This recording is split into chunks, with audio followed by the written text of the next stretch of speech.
Di tengah desakan banyak pihak kepada pemerintah untuk memutuskan peristiwa di utara Sumatera menjadi bencana nasional, masyarakat secara sporadis melakukan sejumlah usaha untuk membantu para korban terdampak banjir tanah longsor di Aceh, Sumut, dan Sumbar. Seperti ramai dibahas di media sosial, beberapa public figure menggalang dana guna membantu penyediaan logistik kepada para korban bencana di Sumatera. Pemerintah juga tidak ketinggalan. Mereka menggelontorkan bantuan senilai 75 miliar rupiah. Bantuan yang disalurkan melalui Kementerian Pertanian tersebut nantinya akan didistribusikan dalam bentuk kebutuhan pokok seperti minyak goreng, beras, hingga popok sekali pakai. Apakah kinerja pemerintah sudah cukup tepat dalam menangani bencana di Sumatera? Ikuti analisisnya bersama pengamat kebijakan publik Universitas Veteran Jakarta Ahmad Nur Hidayat dalam editorial review. Mendekat ke titik bencana, Detik Sore hari ini akan melihat langsung situasi terbaru di wilayah Aceh. Dalam menyalurkan bantuan ke beberapa titik, TNI harus menggunakan metode airdrop melalui jalur udara. Situasi ini juga tidak jauh berbeda dengan wilayah Banda Aceh. Berdasarkan laporan jurnalis Detikom yang berada di sana, masyarakat saat ini mulai kehabisan air bersih dan suplai listrik. Bagaimana kondisi real di sana? Ikuti laporan jurnalis Detikom selengkapnya. Membahas topik lain, Detik Sore hari ini akan kembali mengulas topik investasi. Di tengah rutinitas dan fluktuasi kebutuhan hidup, banyak masyarakat tetap merasa memiliki uang pas-pasan meskipun penghasilan meningkat. Situasi ini disebut sebagai lifestyle creep. Lalu, bagaimana cara menyumbangkan cash flow agar situasi ini tidak terus menghinggapi? Ikuti diskusinya dalam Sunset Talk. Simak berita-berita menarik Detikom dalam sehari secara langsung hanya di Detik Sore. Jangan lupa follow media sosial kita agar tidak ketinggalan update berita terbaru. Sekarang, mari kita sambut host kita, Eduardo Simorangkir dan Eiza Wakfira. Detik Sore nggak cuma hore-hore. Welcome back to Detik Sore. Gak cuma hore-hore, Detikers apa kabar? Selamat sore, selamat hari Rabu, selamat tanggal 3 Desember 2025. Wow, mendekati akhir tahun makin banyak banget nih updates yang bikin dar-der-dor, dag-dig-dug juga buat Detikers. Jadi nggak ada salahnya ya, karena udah jam 3 sore lewat juga, kita tarik nafas yang dalam. Hembuskan, karena mungkin ya banyak sih ya kejadian, terutama mungkin buat Detikers yang memang nggak bisa jauh-jauh dari layar handphone, layar laptopnya juga. Layar gawai. Layar gawainya apapun itu bentuknya pasti banyak yang bikin kita perlu untuk menghela nafas panjang gitu. Ngomong-ngomong soal menghela nafas panjang, gue mau bertanya sedikit ya. Kenapa untuk nafas gua gue ini ya ketoprak banget ya? Bukan. Lebih ke gue gak rasa sih tadi sebenarnya karena gue gak tahu cara bernapas yang benar tuh kayak gimana sih. Maksud gue, Macam-macam. apakah dari hidung dihisap, Ya dihirup. dihirup, terus habis itu dikeluarkan lewat mulut, atau hidung ke hidung, atau mulut ke hidung, karena katanya ada yang benar tuh caranya. Oh, kayaknya semuanya selama dihirup dan dikeluarkan lagi bener ya Betul, Kak ya. tapi ada yang proper tuh yang bukan proper apa ya yang sesuai SOP tuh katanya ada tuh. Tapi sebenarnya kalau gue tuh merasa kayak tergantung kebutuhan, ngerti gak sih? Kalau misalnya kayak kita lagi biasa aja nih, lagi ya udah lagi sambil di kantor, sambil kerja, sambil berjalan bukan yang memang high intensity, kayaknya bernafas lewat hidung, dikeluarkan lewat hidung tuh adalah the rightest way to breathe gitu kan. Karena kalau gue sendiri di yoga tuh ada momen-momen yang kayak emang kalau misalnya memang mau bikin debar jantungnya lebih di pelanin lagi baru lewat mulut. Ada tuh namanya itu adalah ujjayi breath. Ujjayi breath. Jadi kayak emang dikeluarin suaranya. Lewat mulut. Lewat mulut. Ada lagi kalau misalnya memang abis kardio yang kayak capek banget atau kayak dar-der-dor banget tuh degup jantungnya tuh cepet, ada juga lidahnya dikeluarin aja gitu, karena itu akan memperlambat si detak jantungnya kalau habis kardio gitu. What did you find? Iya, gue baru aja nanya nih sama ChatGPT gimana cara bernapas yang benar. Sebuah pertanyaan yang sangat dewasa sekali ya di umur yang segini. Gak apa-apa. Pertama, tarik napas lewat hidung. Jadi lewat hidung nariknya guys. Bener, emang selalu masuk Gue tuh harus seringnya lewat mulut kalau napas. enggak, kalau menghirup harus lewat hidung, makanya diciptain ada bulu Bulu-bulu. hidung untuk bisa memfilter gitu. Salah tuh buat orang-orang yang sering narik nafasnya lewat mulut berarti. Perut Ya. mengembang. Jadi Kecuali bukan dada. lagi diving Iya, sih betul, menurut bisa. gua sih gak apa-apa ya. Jangan sampai lewat hidung kalau itu ya. Terus. Perut mengembang, bukan dada. Ini Benar. lebih ke kayak orang mau Diafragma. nyanyi ya. Pernapasannya lewat diafragma Diafragma. gitu. Kayak orang mau siaran juga kan harus di diafragma juga. Terus buang napasnya lewat mulut. Donat. Donat bukan do re mi fa sol. Intervalnya tarik napasnya 4 detik, tahan 1 detik, habis itu buang 6 detik. Oh, ya. Itu juga setahu gue What juga kind of sound is that? Marisa Anita juga sempat bilang gitu di Iya salah ya. satu podcastnya, dia bilang Iya. kayak 4,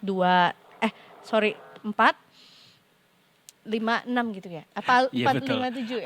Ada rumusnya emang, Iya, benar. iya, Lupa iya. kita. Apa kita undang dulu Marisa Anita ke sini untuk belajar bernapas? Boleh, kalau sudah mereda mungkin urusan segala sesuatunya. Ya. Mereda kok, apa emangnya?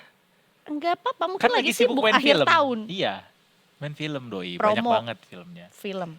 Promo film juga ya. Itu dia. Terus ada lagi? Udah itu aja ritme ideal, terus habis itu ya lakukanlah Ya itu. kan? Tarik 4, tahan 1, buang 6 gitu. Iya. Penting nih untuk detikers semuanya tahu untuk mengelola pernapasan di saat-saat kondisi negara yang sedang tidak baik-baik saja saat ini. Karena kayaknya kita lebih banyak menghela nafas ya dalam waktu belakangan ini. Benar. Gitu, jadi belajar bernapas, belajar bersyukur, belajar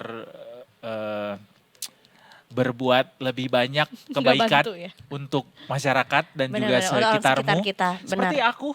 Wih, Keren. contohnya diri sendiri. Apa sih Kak kira-kira kontribusi yang sudah kamu lakukan Iya, aku untuk kemarin masyarakat? seneng banget. Kemarin aku membagi-bagikan ayam dan kentang ke satpam, ke ojol. Dia jadi gini Detikers, ada sebuah restoran yang berkolaborasi dengan sebuah TV series yang dia ngeluarin bukan blind box sih, tapi kayak action figure gitu. Cara untuk mendapatkan si action figure itu adalah dengan membeli satu paket makanan. Nah, ada 6 jenis action figure karena ada 6 tokoh yang juga wajib untuk dikoleksi bagi pecinta TV series itu ya. Betul. Dan lo beli 6. Gue beli 6. Gila, Tapi gue dalam dapet 2 hari sih itu. gua dapet chat kayak jam berapa lo Malam chat deh gue? itu, jam 8 ya? 19. 20.35 cuman ngirim foto doang udah lengkap action figure-nya, gokil. Keren. Gak bisa, tadinya gue mau kayak nyicil cuma ini nih ya si FOMO ini. Gue beli 3 tuh awalnya. Boleh Ya, nggak milih Mbak, aku mau karakter ini nih. boleh milih. Gue beli 3, terus buat adek gue, buat gue, terus habis itu satu lagi buat sarapan. Terus habis itu selesai ngumpulin 3 ini gue ngerasa kayak nanggung banget deh. 3 lagi kali ya. No, it's not nanggung. From 3 to 6 tuh kayak dikali 2. Gue takut kehabisan.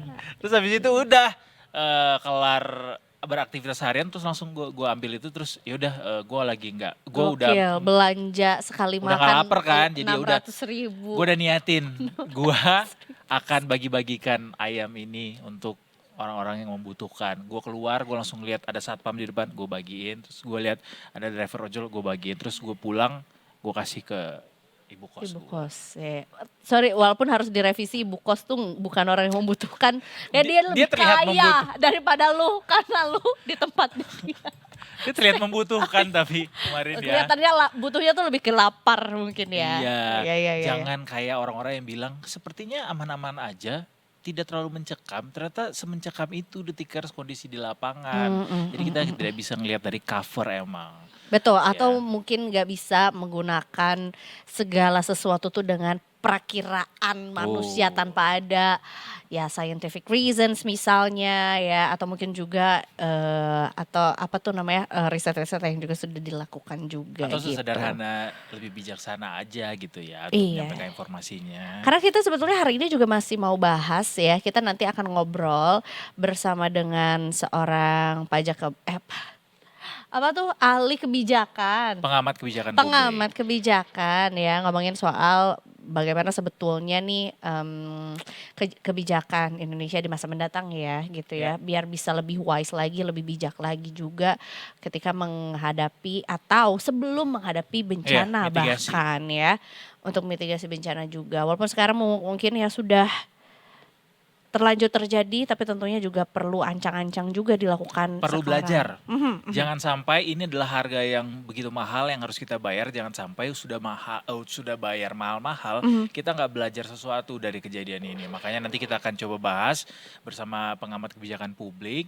Sekaligus juga kita mau update lagi Detikers untuk data korban jiwa bencana banjir longsor di Sumatera hingga detik ini dari rangkuman berita-berita Detikcom yang sudah kita himpun. Dari BNPB datanya tercatat sudah ada 753 jiwa yang meninggal Oh. dunia dan 650 jiwa dinyatakan masih hilang pada penanganan darurat banjir dan longsor di Sumatera Utara, Barat dan juga Aceh. Nah, penambahan jumlah korban jiwa dan orang hilang ini kami dapatkan dari Pusat Data Informasi dan Komunikasi Bencana Pusdatin BNPB dan tercatat di sini ada sekitar 2.600 jiwa terluka, kemudian 3.600-an rumah rusak berat, 2.100-an rumah rusak sedang dan 3.700-an rumah rusak ringan. Kayaknya Mhm. dilihat dari Angka angka-angka ini hitungannya ber terparah deh ya sejak betul, betul. tsunami nggak sih? Betul, Terlepas betul. dari ada banyaknya musibah bencana yang terjadi sejak tsunami Aceh sampai hari ini ya. Mhm, mhm. Ini ya yang cukup membuat apa ya, miris adalah kian bertambahnya gitu ya angka-angka yang ya semakin diupdate semakin banyak juga ya korban meninggal, korban hilang, dan juga rumah yang juga terdampak juga gitu. Hmm. Padahal sebetulnya kalau misalnya dibilang ini cukup cukup panjang juga ya kayak, maksudnya cukup cukup berkepanjangan gitu karena the very first day that it hit atau banjir pertama tuh kalau nggak salah tuh di tanggal 24 Iya. November juga yang Dan artinya saat sudah itu satu sudah peringatkan. dikasih peringatan Mhm, juga sebenarnya mhm. dari BMKG bahwa akan ada Banjir. hujan Mhm, besar, mhm. badai begitu. Tapi memang update-nya itu cuman sampai di tanggal 24 kalau nggak salah Za. Nah Hmm. ternyata badainya itu berkepanjangan sampai tanggal 27 pun dia tetap ada dan ya itu terjadilah hingga hari ini adalah sejarah yang kita catat gitu Detikers. Itu dia ya. Banyak sebetulnya juga detikers masyarakat di wilayah Sumatera bagian utara juga yang akhirnya mencari apa ya, mencari tempat untuk bisa bertahan hidup gitu ya Mm-mm. di tengah-tengah bencana yang terjadi gitu. Nah, ini ada cerita juga mengenai 50 warga yang sempat terjebak di hutan saat banjir bandang.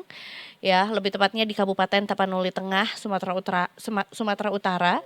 Dan mereka ini terjebak atau mungkin juga sebetulnya selain terjebak juga memang juga ya udah mencari keselamatan dengan berdiam diri ya, Betul.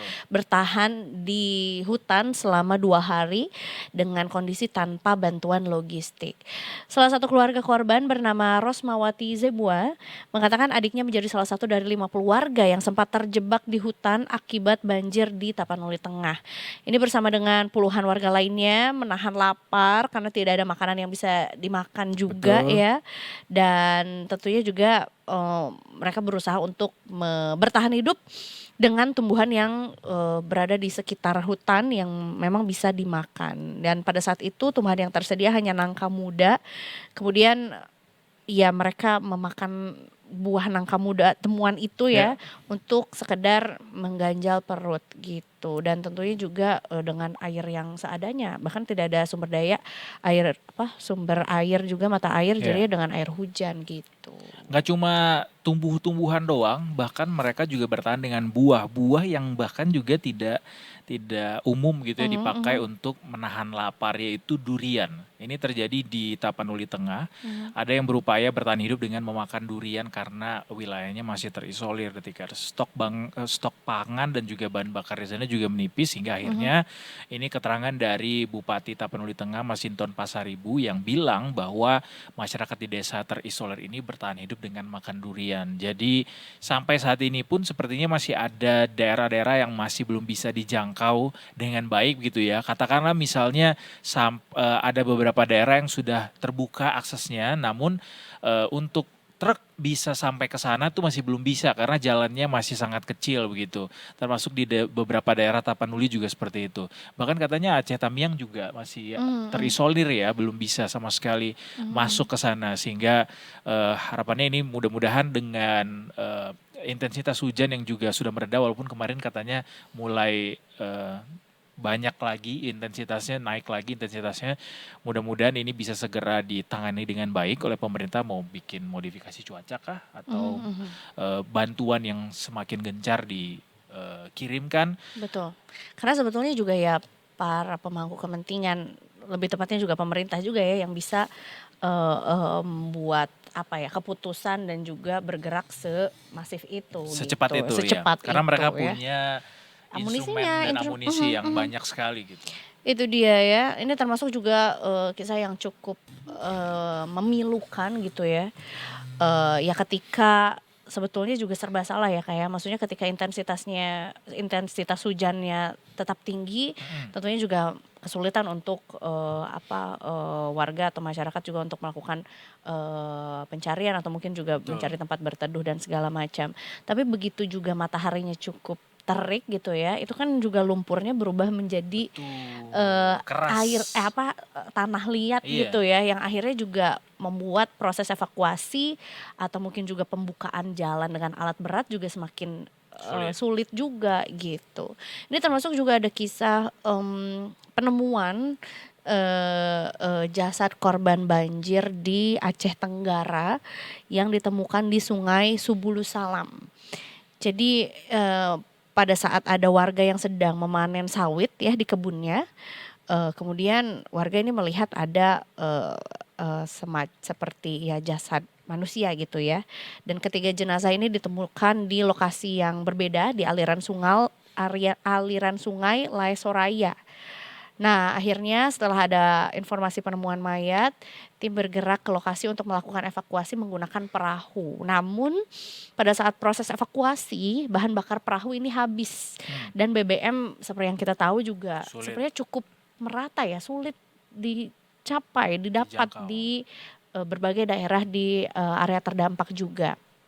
Makanya seorang personel Polsek Sultan Daulat ini membuka tangki motor, memasukkan ke selang, menyedot minyak ya untuk menampungnya dalam botol juga untuk akhirnya dimasukkan ke si perahu yang Ya, yang mengevakuasi kehabisan BBM itu. ini ya. Gitu. Sudah pasti berbagai macam cara dilakukan dengan sedarurat mungkin ketika ada di lokasi, mulai dari cara-cara seperti tadi juga, termasuk juga pengiriman bantuan juga ya. Saat ini dilakukan melalui udara untuk daerah-daerah yang masih terisolir. Cuma ya itu ada satu hal yang juga disoroti sama netizen sebenarnya ketika pengiriman bantuan agar dilakukan bisa semanusiawi mungkin gitu ya. Betul. Kita paham bahwa memang bantuan yang dilakukan ini harus bisa cepat, masif begitu. Cuma ya jadi sorotan netizen juga pada akhirnya ketika bantuan tersebut dikirimkan gitu. Betul ya, ya lebih ke apa ya teknik Pengiriman. penyampaiannya gitu ya Iya, kepada para korban ini juga. Gue juga baru baru inget lagi kalau nama tekniknya itu adalah airdrop. Tidak Airdrop. se-smooth airdrop yang suka kita Benar. lakukan ya kan. Sejujurnya airdrop yang ada di Di iPhone gawai kita. itu juga Inspirasinya dari sana. situ ya. Iya. Masalahnya mungkin kita biasanya airdropnya dari gawai ke gawai nih, jadi smooth aja. Ternyata nggak bisa begitulah kalau dilakukan juga untuk, terutama juga ini berhubungan dengan ya kemanusiaan lah. Betul. Begitu ya. Ini ada juga beberapa lagi-lagi juga Sibolga menjadi salah satu daerah yang cukup banyak disorot juga ya kayak Edo ya. Karena salah satu yang paling parah juga. Betul, yang paling terdampak dari bencana banjir dan juga longsor ya. Ini memilukan masyarakat di Sibolga, Tapanuli Tengah ya, untuk bertahan hidup. Ya itu tadi dia hanya bisa mengisi dengan buah durian gitu ya untuk mengisi perut juga. Menyelamatkan diri ke hutan ya, memakan biji buah nangka dan hingga hari ke-8 Enak kemarin. Biji buah nangka anyway. If you cook it properly. Oh ya betul, karena bisa jadi mereka juga tidak Literally punya dari pohon aja gitu kan. bijinya aja tanpa dimasak direbus lagi ya. Kak jangankan apa tuh namanya Ada kayu bakar untuk merebus. lagi banjir. Iya maksudnya Iya. kalau misalnya ada kesempatan untuk Iya. memakan itu dengan cara direbus, gue mau kasih tahu bahwa biji nangka itu enak. Just in Benar. case you never eat that. Have Pernah, you? Pernah. pernah Enak gue. kan? Ya enak kayak apa? Kayak kacang Betul, rebus betul. gitu Kayak kan. kacang rebus. Benar ya. eh Sebetulnya juga apa ya? Aku juga cukup memperhatikan juga gitu beberapa public figure yang memang membuka donasi dan bahkan juga ada beberapa di antaranya yang langsung turun ke daerah terdampak gitu ya. Dan memang perhatian mereka tuh sebetulnya kalau makanan, ya makanan instan terutama ya, itu tuh ya selalu menjadi apa ya, menu-menu terdepan gitu untuk bisa disampaikan ke Korban terdampak bencana. korban. Sementara sebetulnya juga ada kebutuhan lain seperti air bersih dan juga obat-obatan yang terkadang juga cukup luput atau mungkin tidak sebanyak diberikan makanan-makanan instan gitu, kayak makanan-makanan instan gitu. Makanya salah satu kebutuhan yang saat ini dibutuhkan sekali untuk warga-warga korban terdampak ini juga adalah obat-obatan dan juga tambahan fasilitas kesehatan Detikers. Barangkali mungkin Detikers ini yang nonton ada dokter atau mungkin petinggi rumah sakit begitu yang berniat untuk memberikan bantuan juga untuk para korban ini nih. Soalnya katanya saat ini ancaman kesehatan serius sudah mulai kelihatan di daerah-daerah lokasi terdampak. Setelah fase evakuasi, fokus selanjutnya dari pemerintah dalam hal ini Kementerian Kesehatan beralih kepada pencegahan wabah di lokasi pengungsian. Seiring munculnya kasus-kasus penyakit di antara ratusan ribu korban. Ya iyalah ya, kalau misalnya banjir biasa aja itu udah macem-macem tuh penyakitnya, mulai dari penyakit kulit sampai penyakit virus, bakteri segala macam. Pernafasan dan segala macam. Iya, apalagi kalau misalnya banjir bandang dan longsor dan seperti ini gitu. Jadi pasti banyak sekali. Di antaranya adalah demam itu jadi keluhan paling dominan katanya. Kemudian juga mialgia itu juga tinggi. Ada Mialgia tuh aku juga baru 151 kasus ya. kepo juga nih, Dia mialgia virus tuh. dia. Iya, nyeri otot yang disebabkan oleh berbagai faktor seperti cedera, penggunaan otot berlebihan, infeksi atau penyakit lain. Ini biasanya aku dapatkan ketika aku nge-gym terlalu lama. Salah gerakan nge-gymnya Salah ya. berarti yang nge-gymnya Ha, ya. ha, ha, ha. Itu mialgia, terus ISPA juga. Jadi ini sangat dibutuhkan sekali fasilitas kesehatan untuk bisa memfasilitasi pengobatan masyarakat terdampak ini. Mudah-mudahan bisa segera difasilitasi oleh pemerintah, utamanya Kementerian Kesehatan dan juga mungkin teman-teman lain juga yang sedang bergerak untuk berdonasi kepada teman-teman di lokasi terdampak. Ini keren banget memang masyarakat Indonesia urusan donasi ya. Kemarin Ferry Irwandi 10 miliar In a few hours. 12 jam. 12 dah. Hah? Kayak 12 jam deh, nggak nyampe 24 jam. Soalnya dalam waktu 12, correct us if us wrong ya. Tapi pokoknya 10 miliar lebih berhasil dikumpulkan dalam waktu singkat, tidak lebih dari 1 hari. Ya. Jadi ya membuktikan sekali lagi bahwa kita adalah negara yang gotong royong. Mestinya ini tidak cuma dari masyarakatnya doang, tapi Banyak juga yang dermawan dari yang ya. lainnya juga ya. Benar. Selain banyak yang dermawan, pemaaf masyarakat kita tuh. Masya Allah emang masyarakat Ya Indonesia kan? nih surga milik masyarakat Indonesia. Yang sabar. Yang sabar. Karena banyak juga yang nggak sabar. Kayak Kayak kita memang nggak suka misu-misu. Emang kita penyabar? Enggak. di traffic light misalnya belum merah, masih beberapa detik lagi titit. Nah, itu Kata gue, karena ke Mumbai nggak lo sekarang? it's not happening in my city. Oke. Kalau di Bandung lo ngelakson, nah lo Bahaya. kalau buru-buru Disamperin. berangkatnya kemarin Nah. gitu. Jadi nggak boleh klakson ya. But anyways, ini juga mungkin kita akan tampilkan juga sama Detikers foto-foto ya dari citra satelit, dari foto satelit juga mengenai gimana sih gambaran Pulau Sumatera ya, daerah Aceh juga sebelum dan sesudah banjir. Karena menurut gua Detikers juga harus lihat juga sih bahwa sebetulnya juga luasan area yang sebelumnya hijau atau mungkin pemukiman semua jadi kayak coklat gitu, dan bahkan juga sampai ke alirannya itu sampai ke laut juga, mengubah beberapa atau sekian hektar mungkin ya, sekian Sekian meter mil. juga. Laut Itu kan? satuan iya. Iya. heeh. Sekian. Kalau di laut satuannya mil Kak. Oh iya iya. Kalau di darat baru hektar. Oh iya, oke. Kita lihat gambarnya. Cering. Jadi berubah juga warnanya gitu. Mana guys gambarnya guys, citra satelitnya. Nah itu dia. Hmm. Ini setelah nih ya. Setelah tuh lihat deh. Ini juga. sebelum. Jadi ini sebelumnya Yang kiri, kiri. yang sesudahnya kanan.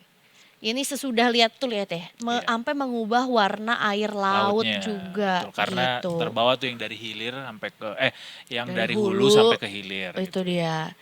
Tuh, ya ampun, yang sebelumnya hijau-hijau ya kan. Hijaunya kira-kira hijau daun apa?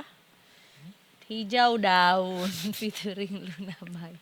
Hijau pandan ya. Oh, bukan pandan dong. Yang itunya kan, yang si hijau pekatnya Iya, kan. benar. Maksudnya asalnya kan hutan, Mm-mm. tanaman. Ini di Sumatera bagian mana nih tadi nih? Coba ya, aku cek dulu ya. Aku cek dulu. Kalau nggak salah ini adalah di Aceh. Hmm. Bentar ya, nih. Dilihat Yang ada dari kiri warna kanan. lautnya sih iya. Bentar. Kiri kanan itu adalah, nah yang ini adalah Loksemawe. Baik. Terus yang itu adalah, waduh nggak ada namanya. Kalau yang ada aliran sungainya, aduh nggak ada namanya juga. Oh ini, Kota Langsa dan Kabupaten Oh, Aceh masih di Tamiang, Aceh. betul. Masih Ya, Aceh jadi ya. mostly adalah di Aceh ya. Ini gitu. Somehow ya, gue tuh merasa gue kalau jago diving tuh mau loh berangkat It's ke not. Aceh. Oh, maksudnya diving untuk Diving Oh, tuh diving di Aceh diving di maksudnya. Aceh, Pulau Weh Oh. dan segala macam. Diving ya, bukan Snor- surfing ya. Bukan surfing, diving. Iyalah. Yang Aceh. bernapasnya pakai mulut kah? Ya, mau Aceh apa Bunaken? Dua-duanya. Oke. Tergantung budget dan kejagoan. Kalau cuma bisa snorkeling menurut gua Aceh Santai ya. dulu Aceh lah. snorkeling juga bagus kok. Emang diving spot di Aceh juga ada yang bagus ya? banyak katanya. Betul. Oh, oke. Gitu. Gue ke Aceh tuh baru pernah ke titik nol doang, itu juga sebentar cuma sehari titik 2 terendah hari. dalam hidup lu. Jadi belum Titik strolling nol. di Aceh. Udah pernah ke Aceh? Belum lagi. Ke Aceh deh. Iya. Pakai jilbab tapi ya. Ya iya dong, kita kan tetap harus mengikuti Kalau aku nggak aturan yang perlu. berlaku. Nah, lu yang ditimpukin kalau lu pakai jilbab. Iya. Gak boleh dong. Tapi Kita tenang, lanjut. tenang Ah, Eiza. apa tuh? Soal fasilitas kesehatan dan segala macam nih, Kemenkes gerak cepat katanya sudah menambahkan dukungan logistik serta layanan kesehatan untuk wilayah terdampak bencana di utara Sumatera. Jadi proses pemberian layanan kesehatan bagi warga terdampak ini sudah dikoordinasikan dengan dinas kesehatan setempat. Mereka juga ngirimin obat-obatan, barang medis habis pakai, 2.000 masker beda, 500 sarung tangan medis, 10 set alat pelindung diri. It should be more ya, tapi mudah-mudahan ini bisa terus-terusan bertambah untuk semua teman-teman di sana yang membutuhkan. Jadi bisa segera ditangani dengan baik segala macam penyakit dan juga kebutuhan-kebutuhan medis lainnya di sana. Selain itu juga tentunya perhatian yang lain yang mungkin juga desakan dari masyarakat Indonesia kayaknya ya, yang cukup apa ya, yang mungkin juga ya Getol. harus dilakukan itu adalah dengan menekan Kementerian Lingkungan Hidup ya untuk mencari tahu nih penyebabnya selain curah hujan tentunya juga ya, yaitu adalah dengan adanya perusahaan-perusahaan yang mungkin dalam tanda kutip ya masih nakal gitu. Dan diduga berkontribusi dalam memperparah banjir di wilayah Sumatera. Oleh karena itu, ini menurut Wakil Menteri Lingkungan Hidup Pak Dias Hendro Priyono ya, KLH ini akan mengusut sejumlah perusahaan yang diduga melanggar sehingga memperparah banjir di Aceh dan Sumatera Barat juga. Jadi khususnya di Batang Toru itu aja ada 8 perusahaan yang akan dipanggil ya dan mintai keterangan apakah sebetulnya sudah sesuai dengan aturan atau belum nih praktik ya industrinya atau praktik kantornya di Sumatera gitu. Nah itu kan pendekatannya setelah adanya bencana ya. Juga harus ditemukan nih solusi berkelanjutannya, pendekatannya dengan upaya mitigasi seperti apa supaya jangan sampai ada lagi Ya, penebangan-penebangan liar, perusahaan-perusahaan nakal, sehingga ini jadi perhatian penting supaya kita tidak terdampak lagi sama bencana-bencana kayak gini. Karena seperti yang disampaikan sama Pak Hendriatno ya kemarin ya, yang Pak Ex Hadianto. Hadianto. Seperti yang disampaikan sama Pak Hadianto bahwa ekosistem ini ketika dia sudah rusak itu buat balikinnya lagi susah banget. Iya, butuh waktu yang lama. That's why never play with ekosistem Iya, kelestariannya mulai dari vegetasi dan juga fauna yang ada di dalamnya karena once dia rusak susah sekali untuk mengembalikannya dan kalau sampai dia rusak susah dikembalikan kita akan mengalami yang namanya ketidakseimbangan alam dan pada akhirnya manusia juga yang kena. Iya, seperti ini sebetulnya salah satu yang terjadi juga gitu ya.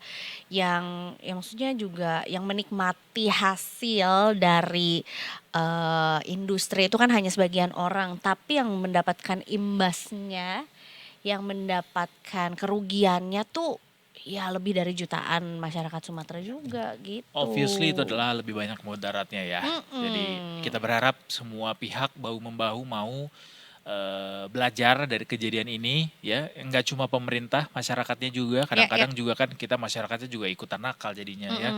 Jadi text to tango mudah-mudahan abis ini kita akan lanjut lagi bahas yang lainnya Detikers masih soal banjir dari utara Sumatera dan juga bencana longsor di sana. Tapi abis ini kita akan ke segmen lainnya. Oke, kita break dulu. Nanti setelah ini kita akan kembali lagi. Tentunya masih di Detik Sore. Gak cuma hore-hore.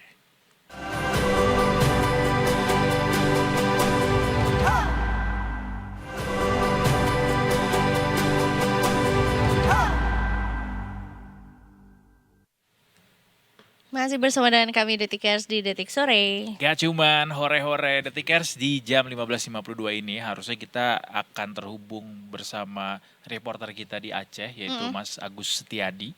Tapi sayang sekali kami masih belum bisa tersambung karena kabarnya di sana kondisi listrik itu belum beroperasi penuh sehingga upaya untuk menyambungkan dengan kita di sini melalui internet juga akhirnya terbatas ya. Betul, kita masih nantikan bersama juga karena sebetulnya dikabarkan bahwa listriknya itu hilang timbul lah gitu dan tentunya juga internet di sana juga memerlukan adanya aliran listrik juga jadi kita nantikan sebisanya ya ya mampunya juga untuk reporter kita memberikan informasi langsung ya. Ya.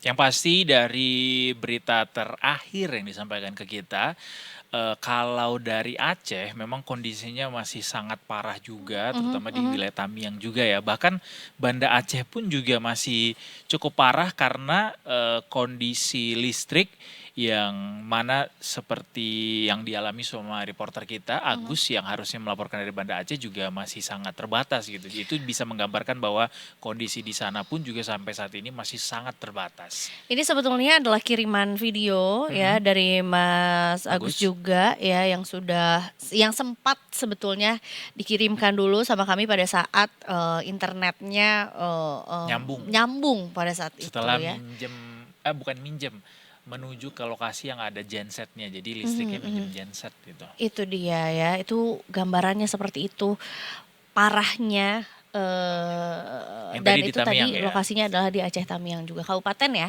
Kabupaten Aceh Tamiang juga di sana. Saking parahnya berita terakhir yang kami rangkum dari Aceh, Bupati Aceh Utara Ismail Ajalil itu sampai sudah mengirimkan surat per tanggal 2 Desember kemarin Detikers ke Pak Presiden Prabowo Subianto memohon bantuan penanganan bencana dan di surat tersebut disampaikan bahwa wilayah Aceh Utara sudah tidak sanggup melakukan penanganan darurat sendiri. Digambarkan bencana banjir atau longsor ini yang terjadi pada tanggal 26 November kemarin itu kayak tsunami katanya di surat tersebut. Kemudian kerusakannya bahkan lebih parah dan meluas mencakup seluruh 27 kecamatan dan 852 desa baik di pesisir maupun juga di pedalaman. Menurut surat tersebut, hingga hari ke-8 pasca banjir korban tewas sudah mencapai 121 orang dan 118 orang hilang di Aceh. Infrastruktur publik rusak berat, banyak rumah rusak atau hilang dan sebagian besar wilayah juga terisolir. Jadi ini dinyatakan sama Pemda Aceh Utara bahwa dampak bencana ini sangat dahsyat karena 90% dari wilayah Aceh Utara ini terdampak berat sehingga sudah tidak sanggup lagi. Bendera putih, angkat tangan katanya. Sebetulnya juga ini cukup apa ya ya sedih aja gitu ya. Ini adalah videonya. Detik News juga sebetulnya baru mengupdate nih di pukul 14.15 ya mengenai foto-foto jejak banjir bandang Aceh yang hancurkan ribuan rumah warga. Ini memang terlihat seperti ya jadi flashback yang buruk juga ya, mengingat dulu seperti apa 2004 lalu juga melanda Aceh tsunami tuh kurang lebih juga seperti ini gitu, hanya tersisakan puing-puing bangunan Oh, dan semua perbandingan gambarnya tuh mirip-mirip gitu ya? mirip-mirip gitu. Cuma tersisakan puing-puing bangunan dan apa tuh namanya, terutama juga daerah Aceh Tamiang yang di situ terdapat sungai Mm-mm. gitu. Nah ini daerah sekitaran sungainya juga yang memang udah tuh habis coklat semua gitu. Iya, Dan iya. bahkan masih terdapat genangan air juga ya per tadi siang gitu. Betul sekali Detikers, dan juga bicara soal kebutuhan masyarakat untuk BBM di lokasi terdampak. Saat ini sudah ada kebijakan juga dari pemerintah yang disampaikan oleh Menteri SDM Bahlil Lahadalia bahwa pembelian BBM di SPBU di wilayah Aceh, Sumatera Utara, Sumatera Barat itu bisa dilakukan tanpa barcode ya di SPBU Pertamina. Kebijakan ini adalah relaksasi darurat akibat gangguan distribusi BBM pasca bencana banjir dan longsor yang memutus akses darat ke SPBU di sejumlah daerah terdampak. Dan pemerintah juga menyatakan bahwa stok BBM dan LPG masih tersedia dan mencukupi, hanya memang distribusinya yang terkendala akses jalur darat. Semoga bisa segera didistribusikan dengan cepat ya ke teman-teman di wilayah terdampak. Dan juga seluruh SPBU di wilayah terdampak diinstruksikan untuk beroperasi 24 jam supaya masyarakat bisa mendapatkan BBM kapanpun dibutuhkan. Sebenarnya juga aku punya satu teman yang memang juga dia tinggalnya di daerah Aceh Tamiang juga. Ini Gimana kabarnya? mengupdate ya Terdampak juga? terdampak banget ya kan, dan tentunya mungkin karena backgroundnya juga adalah ini ya pengusaha gitu ya, jadi menginformasikan juga untuk para teman-teman pengusaha, para pedagang juga untuk tidak menaikkan harga Oke. bahan baku ya, kebutuhan masyarakat juga. Jadi kalau misalnya memang belum bisa memberikan apa ya secara gratis atau sukarela, setidaknya tidak menjual dengan harga yang Lebih tinggi. ditinggikan gitu. Dan kemudian akhirnya juga informasi yang aku dapatkan juga karena memang terbatas dan biar tidak disalahgunakan, pembelian BBM juga jadinya dibatasi gitu. Jadi untuk mobil kecil itu hanya di 15 liter per mobilnya juga gitu ya. Mobil besar 20 liter, sepeda motor 3 liter gitu. Dan mungkin juga karena memang kebutuhannya mendesak kan biasanya tidak dibolehkan ya kita membeli BBM dalam kemasan gitu ya, atau misalnya pakai jerigen atau apa segala macam. Nah karena kondisinya urgent mungkin darurat, jadi diperbolehkan dalam jumlah yang sangat terbatas gitu. Tapi mudah-mudahan bisa terdistribusi dengan baik juga ya, karena tentunya juga macam-macam nih penggunaannya untuk mendistribusikan bahan makanan, untuk melakukan evakuasi, belum lagi juga untuk tentunya juga bantuan kesehatan ya dari satu daerah yang mungkin belum ada vaskes atau mungkin belum ada tenaga medis yang memadai, harus dipindahkan ke daerah yang memang sudah ada tenaga medisnya gitu. Sepakat. Kita masih berusaha untuk menghubungi reporter kita di Aceh, Mas Agus Setiadi, Detikers, tapi sambil kita menunggu ini bisa tersambung, kita juga pengen membacakan beberapa berita juga dari Aceh yang sudah dihimpun oleh detik.com. Yang paling baru termasuk soal jalur yang menghubungkan kota Medan di Sumatera Utara ke Aceh Tamiang itu sudah bisa dilalui kendaraan roda 4 setelah Oke. sebelumnya tertutup lumpur, tanah, dan puing akibat bencana. Mungkin untuk mobil sudah bisa kali ya masuk sana, tapi truk biasanya agak risky nih, kita lihat nanti seperti Mmm, apa update-nya. Tapi jalur saat ini cuma dibuka secara terbatas juga, targetnya per hari ini itu sudah bisa dilewati 100%. Nah mmm, ini tadi, untuk mempercepat proses bantuan, BNPB dan dinas terkait juga mengarahkan alat berat untuk membersihkan sisa material di jalan dan juga memastikan keamanan jalur buat kendaraan besar seperti truk berat. Distribusi mhm. bantuan logistik mulai dilakukan mulai dari jalur darat, laut, udara. Untuk di laut, kapal sudah berangkat dari Banda Aceh menuju Langsa sebagai pintu masuk ke Aceh Tamiang. Sementara untuk jalur udara, helikopter sudah dikerahkan untuk melakukan airdrop tadi, Mhm. bantuan ke titik-titik yang sulit dijangkau. Dan bantuan tahap awal yang disalurkan itu sudah ada 100 paket makanan siap saji, 100 hygiene kit, 50 paket sembako, 100 selimut, 100 matras, dan juga 25 set peralatan kebersihan. Iya. Dan tentunya karena ini memang juga luka yang mendalam ya untuk, seluruh masyarakat Indonesia di berbagai daerah, ini juga menarik bahwa, masyarakat di Bandar Lampung ya, ini juga mengadakan kegiatan apel ojek online untuk berdoa bersama ya, memberikan doa bersama juga untuk, masyarakat yang terdampak di sana Wow. gitu ya. Dan tentunya kita setelah ini kita mau cek-cek dulu nih Detikers, apakah sebetulnya setelah ini masih ada, apa tuh, kesempatan untuk bisa ngobrol bersama dengan Mas Agus dan diupdate juga ini, coba aku cek dulu ya. Aku mau kasih satu informasi menarik Mhm, juga buat Detikers. Barangkali ini bisa menjadi salah satu peluang biar bisa berkontribusi juga untuk menangani banjir dan juga mhm, bencana alam. Berita dari Direktorat Jenderal Riset dan Pengembangan ah Kementerian Pendidikan Tinggi, Sains dan Teknologi yang mengkonsolidasikan 39 perguruan tinggi untuk menanggapi bencana banjir bandang dan longsor di Sumatera. oke, Jadi dalam skema program pengabdian kepada masyarakat tanggap darurat bencana ini disiapkan sebagai bagian dari kebijakan Dikti Saintek berdampak. mhm, Jadi mhm, Detikers, ini adalah tugas juga dari perguruan tinggi Posko sebagai komando lapangan gitu Detikers. Kita coba eh, berkomunikasi mhm, dengan Mas mhm. Agus Setiadi melalui sambungan telepon langsung. Selamat sore Mas Agus. Mas Agus selamat sore. Selamat sore Mas. Apa kabar Mas Agus di Ya, sana? alhamdulillah baik walaupun kondisinya belum sepenuhnya stabil nih Mas.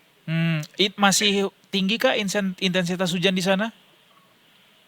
Untuk beberapa wilayah memang saat ini sudah tidak terjadi hujan. Namun di wilayah timur seperti di Biren, Aceh Timur itu tadi malam masih terjadi hujan. Meskipun Oh, oke. intensitasnya tidak terlalu deras.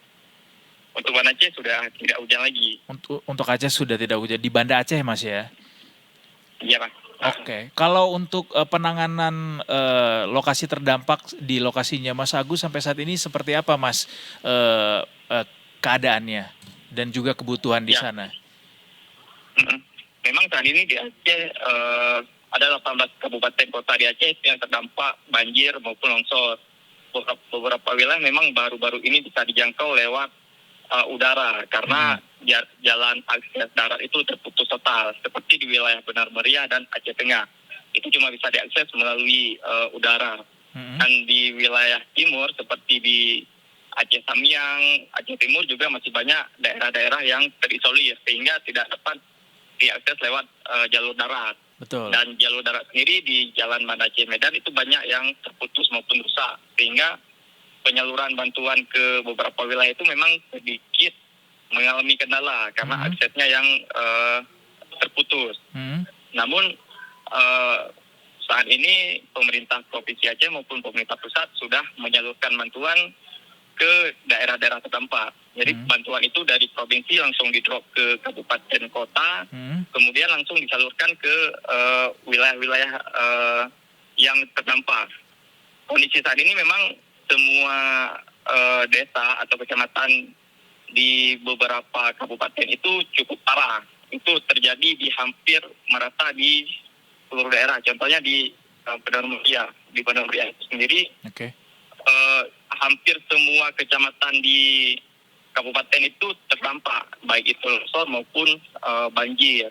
Begitu juga di Aceh Tamiang dan Aceh Timur. Di Aceh Timur itu ada 4 kecamatan yang terisolir, yang sampai sekarang kabarnya belum bisa diakses, dan masyarakat di sana juga mulai kehabisan logistik. Oke. Begitu juga dengan di Aceh Timur. Aceh Timur itu baru dapat diakses via Sumatera Utara itu mulai kemarin sore. Iya, Mas, Begitu, Mas. terkait juga dengan masyarakat yang mungkin juga atau beberapa public figure tuh ingin sekali untuk memberikan bala bantuan langsung ke sana. Nah, tapi terkait juga dengan kondisi keamanan, apakah sebetulnya juga bisa diluruskan mengenai isu keamanan di sana, Mas?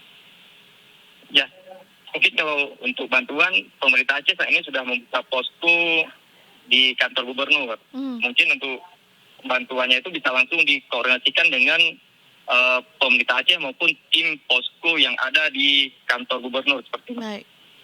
Baik.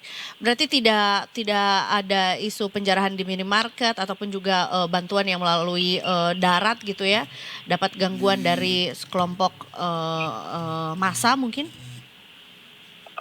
Untuk penjarahan memang di beberapa tempat sudah terjadi, seperti di Benar Meriah dan Aceh Tengah. Itu karena masyarakat sudah kehabisan stok makanan. Ini wilayah yang terisolir ya Mas ya hitungannya? Untuk truk pembawa bantuan itu sampai sekarang belum ada informasi adanya penjarahan. Mas Agus, bagaimana dengan kondisi listrik, BBM, air bersih di sana? Apakah sudah terfasilitasi dengan baik atau seperti apa kebutuhannya Mas? Itu menjadi kendala utama saat ini, terutama listrik dan jaringan komunikasi. Sampai sekarang baik di wilayah terdampak bencana maupun wilayah yang tidak terkena banjir atau longsor, itu juga mengalami hal yang sama. Karena sampai sekarang listrik di Aceh itu belum pulih. Termasuk di Banda Aceh? Jalan. Ya, termasuk di Banda Aceh sendiri itu masih dilakukan pemadaman bergilir. Oke. Di Aceh Besar sendiri ada desa itu yang dalam minggu ini cuma baru 2 hari yang hidup listrik. Dan juga untuk jaringan komunikasi juga masih sangat-sangat terganggu. Makanya untuk informasi di daerah terdampak bencana itu sampai sekarang itu banyak yang belum dapat diakses. Cuman di kabupaten kotanya itu yang ada jaringan Starlink, jaringan internet. Sementara di daerah-daerah di pedesaan atau kecamatan itu untuk komunikasinya masih lumpuh total. Begitu juga dengan air bersih di Banda Aceh sendiri dan Aceh Besar itu juga mengalami gangguan karena tidak adanya pasokan listrik. Dan saat ini juga BBM mengalami antrian panjang. Bahkan warga untuk mendapatkan BBM itu harus mengantri hingga jam. Tapi stok ada? Tadi pagi. Ya. Tapi stok bagaimana Mas? Adakah? Dijaminkah ketersediaannya? Menurut Pertamina stok BBM di Aceh itu aman, namun kondisi di lapangan saat ini terjadi antrian panjang di hampir semua SPBU. Baik. Baik. Mas Agus sendiri, apakah rumah keluarga aman, Mas Agus? Alhamdulillah aman, namun dengan keluarga di Benar Meriah yang masih belum terhubung sepenuhnya. Karena akses komunikasi yang belum pulih di sana. Tapi sudah pernah tersambung komunikasi dengan keluarga di sana? Baru 1 orang yang terhubung. Namun menurut beberapa kawan di sana untuk rumah dan keluarga aman. Baik. Mas, kalau fasilitas kesehatan gimana Mas? Kita juga dapat laporan bahwa ini juga masyarakat sudah mulai terserang penyakit dan butuh fasilitas kesehatan juga. Di sana bagaimana? Untuk lokasi yang terdampak bencana paling parah itu memang sedikit terganggu dengan fasilitas kesehatan. Seperti di Aceh Tamiang itu atau Aceh Utara itu ada beberapa rumah sakit yang sempat terendam banjir. Namun menurut pemerintah Aceh saat ini sudah ada tenaga medis dari pusat yang dikirim ke daerah-daerah untuk menangani pasien atau warga yang membutuhkan pertolongan medis.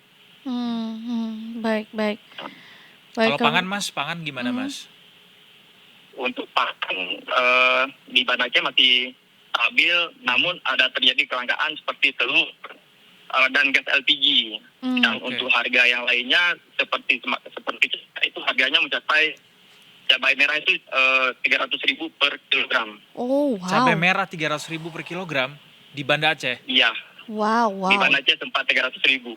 Apalagi Mas Oke. yang naik Mas? Minyak goreng, Mhm. beras.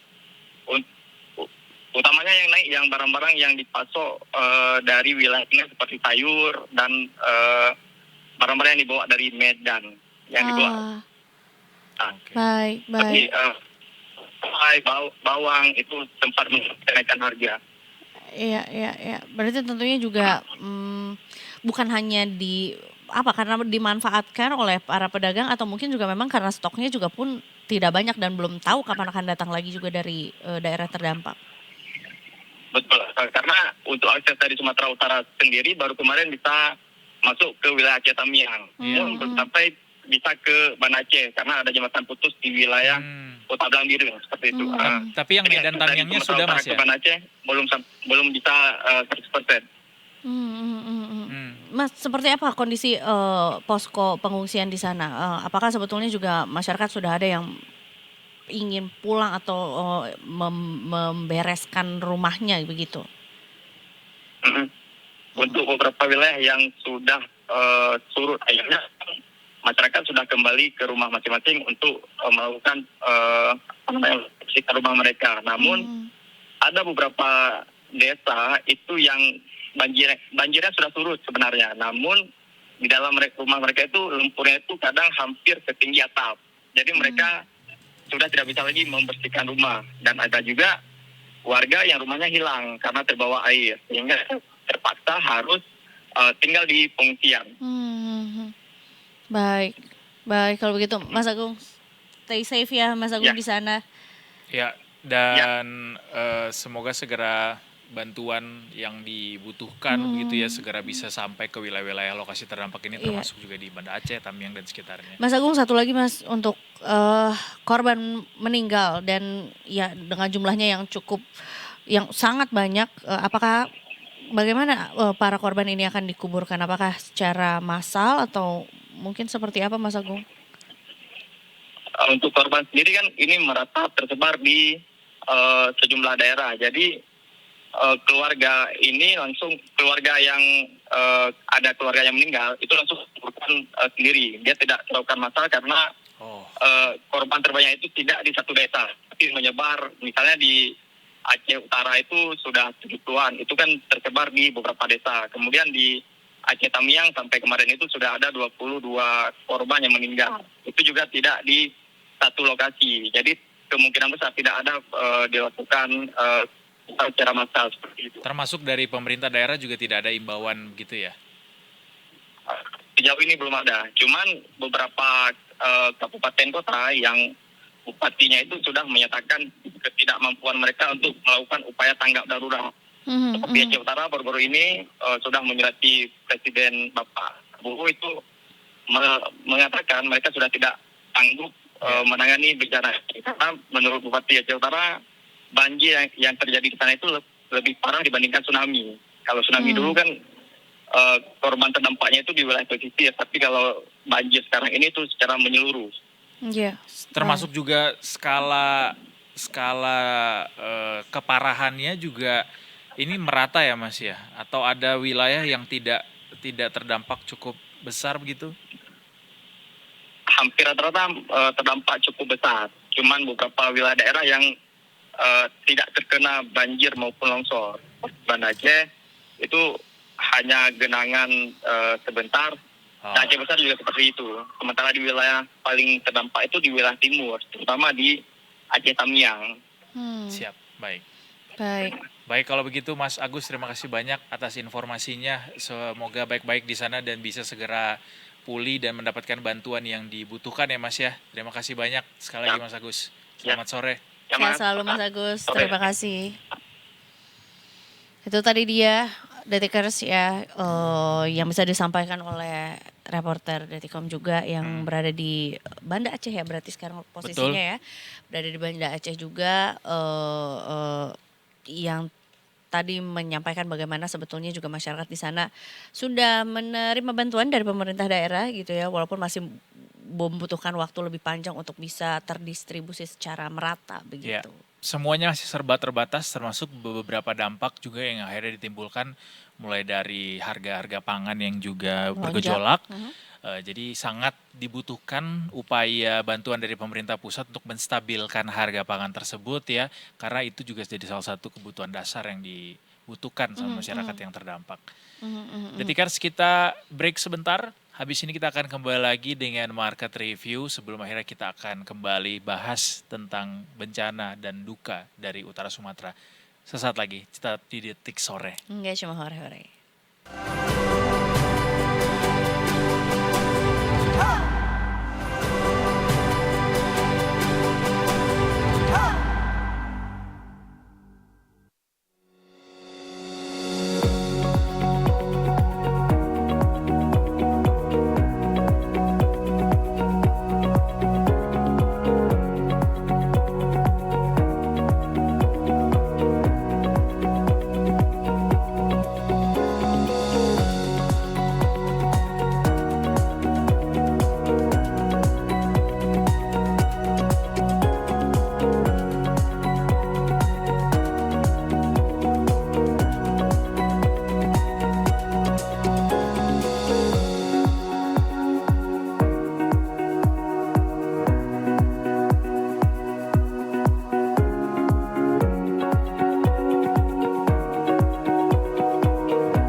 Detikers, kita selingi dulu dengan market review sore hari ini karena sudah ada Mas Haikal Halo. dari Mega Capital Sekuritas. Ya, how are you Mas?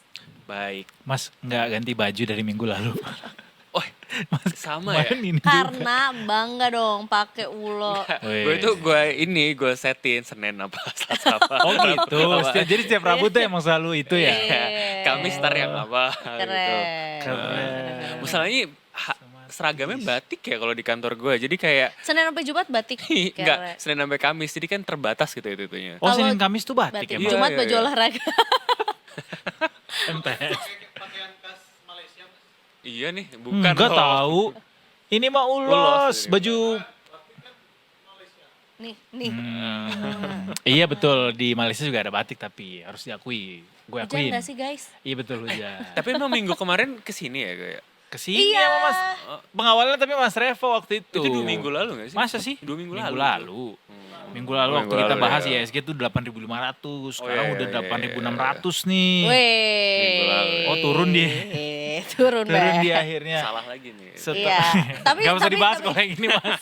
Emang cuma Gue gak ngerti kenapa masih dipasang aja. Gak, decoration. daripada nggak ada. 8.611,787 turun 0,06%. ATH tapi hari ini ya. Iya. Sempat Iya. Tapi lagi-lagi. ya, lagi. Setelah kemarin ditutupnya juga ATH sebenarnya. 869 ya tadi pagi ya. Yes. Tadi pagi tapi turun lagi sedikit. Coba Apa nih? bahas sedikit soal sentimen yang ada hari ini di pasar apa aja.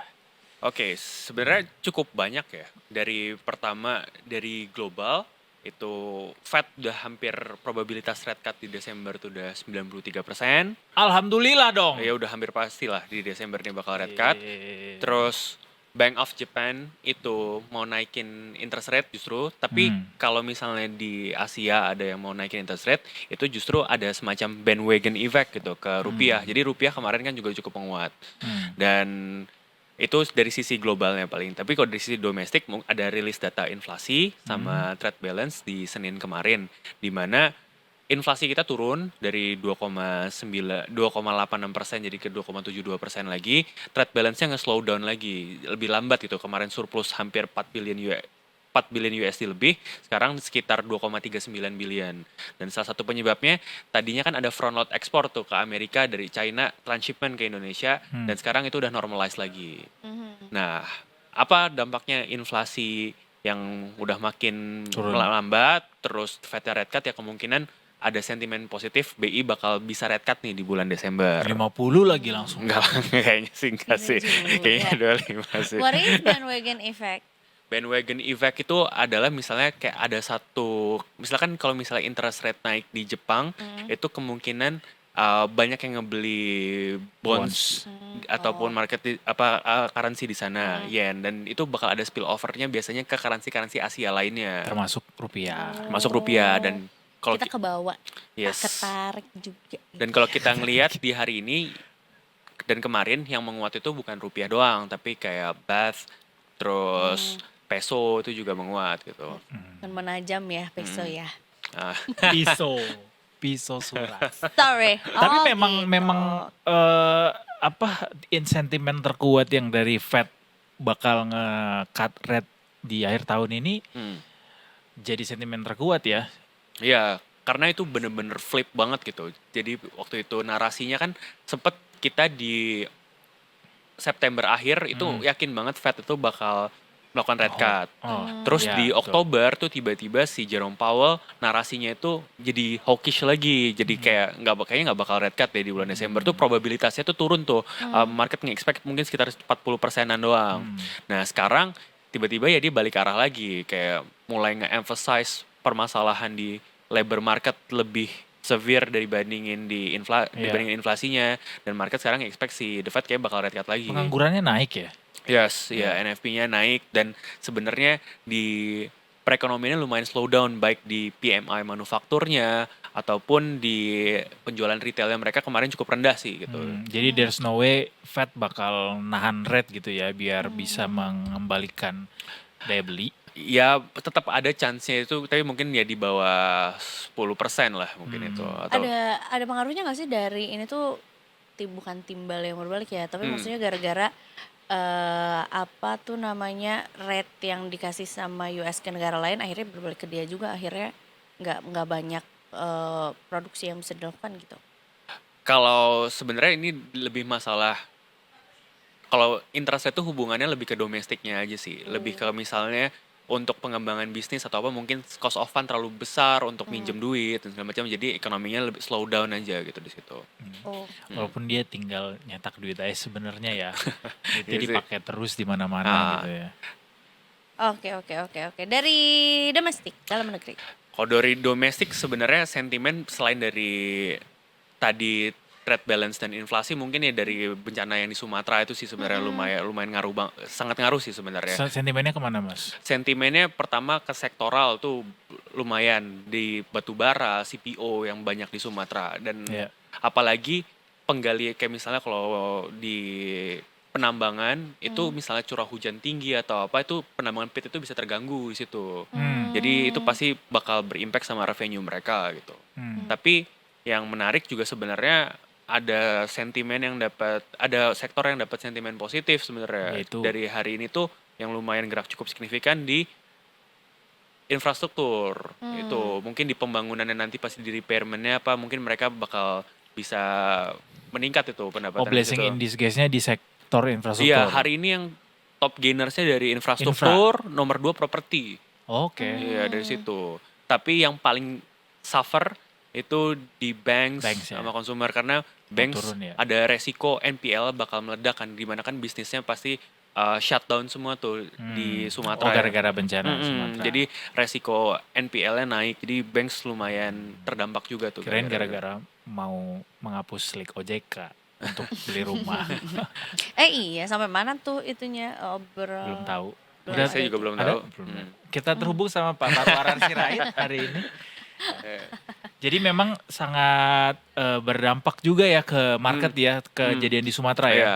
Dan tadi pagi juga saya ngitung nge-estimate kira-kira impact-nya itu pengaruhnya ke berapa persen GDP gitu. Jadi saya ngitung, tapi ini mungkin underestimate ya gitu.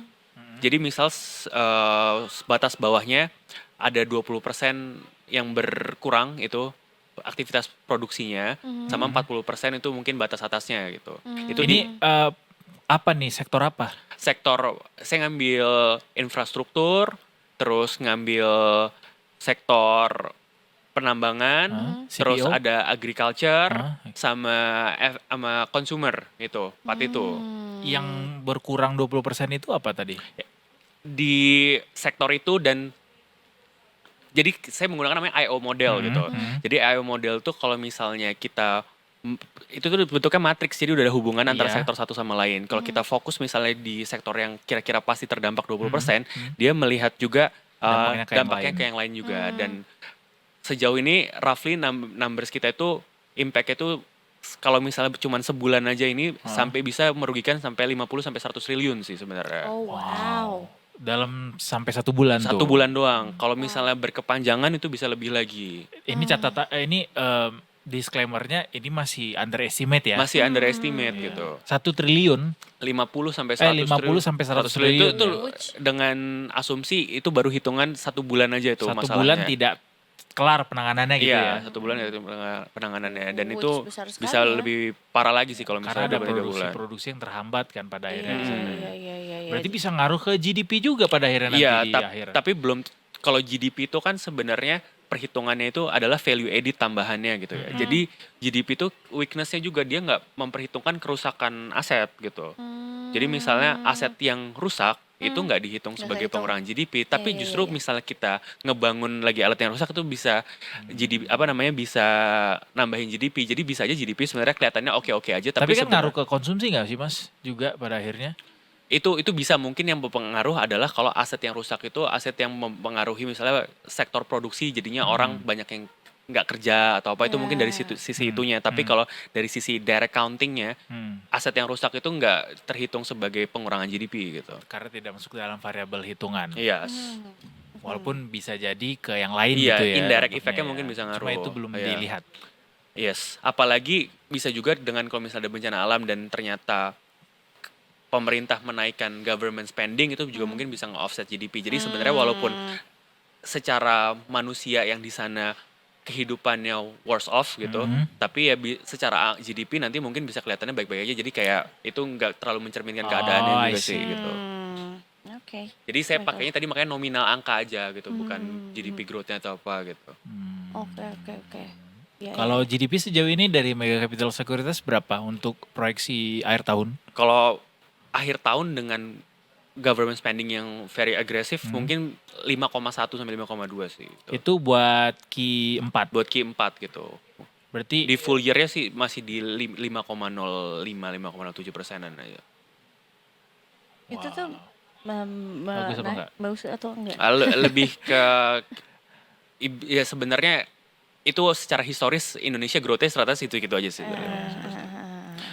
masih belum kelihatan Purbaya efeknya. Belum, Kalau Mas. Purbaya bilang 6% bisa. Iya. Masih perlu ditingkatkan lagi gitu, dimaksimalkan. Masih. Masih bisa Ya, dimaksimalkan karena lagi itu juga kita gitu ngelihat apa yang dilakukan polisi Purbaya, dan dia kan yang sering banget dia harapin buat loan growth naik itu kan belum naik. Jadi belum ada indikator dari mikrodatanya pun yang membaik segitunya itu belum ada gitu.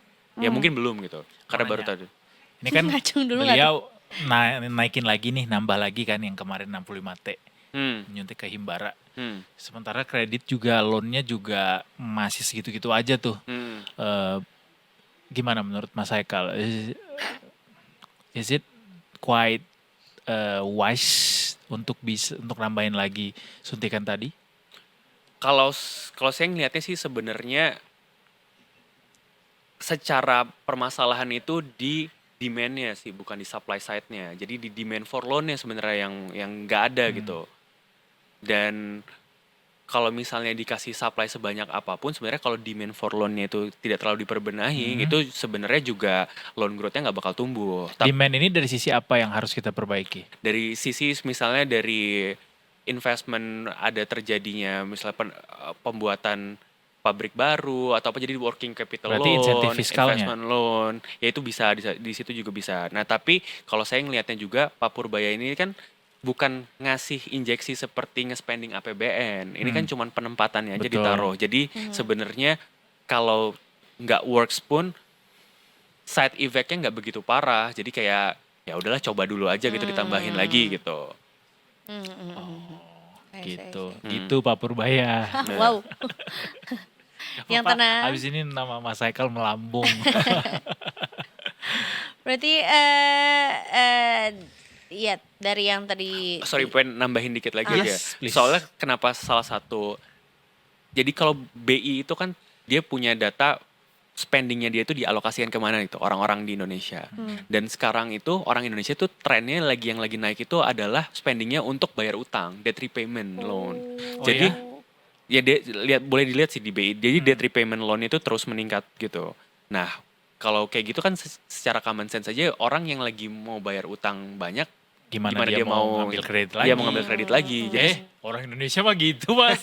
Dia utangnya banyak Oh, salah tapi gue. ngambil lagi utang buat bayar utang. malah sebenarnya juga dianggap sebagai biar semangat kerja katanya kalau punya Iya. cicilan Atau tuh. debt repayment loan itu dari utang yang lain juga ya. Orang Maybe. masyarakatnya niru pemerintah Mas, bayar utang buat berutang untuk bayar utang. Gali lubang tutup lubang. Gali lubang tutup lubang. Selama produktif mah nggak apa-apa kali ya. Ya produktif enough kah gitu ya. Berarti Oke deh. Berarti oke. apa? Nggak jadi. Ya udah kita oke dulu sama Mas Haikal. Ya. Hari ini ya yang pasti ISG sudah ditutup dengan 8.000. negatif tapi masih dalam tren menguat ya Mas ya. Yes, Ya. ya. Masih optimistis ISG bisa 9.000 nanti akhir tahun ya. Ya kalau menurut saya sih bisa sih ya, Masih apalagi ya likuiditas kalau di financial market kencang banget sih sekarang. Let's go guys, masih ada sekitar 400 poin lagi. Kalau ada duit isi sekarang ya. Oke, terima kasih Mas Haikal.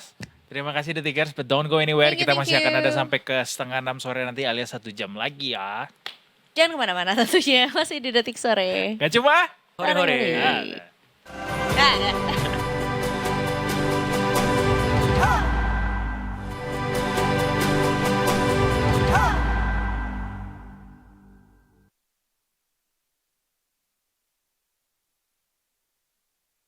Detikers jam 16.45 kita beralih lagi ke segmen lainnya di editorial review. Masih kali ini kita bicara soal bencana dari utara Sumatera. Kali ini kita mau berbicara dari sudut pandang masa depan, mitigasi. Nah, termasuk juga pentingnya adanya policy atau kebijakan publik ya agar bencana seperti ini tidak terjadi lagi. Termasuk juga bagaimana sebetulnya upaya pemerintah yang diperlukan secepat mungkin gitu dari sisi kebijakan gitu untuk bisa menanggulangi bencana yang juga sudah terlanjur terjadi gitu. Betul sekali. Ya.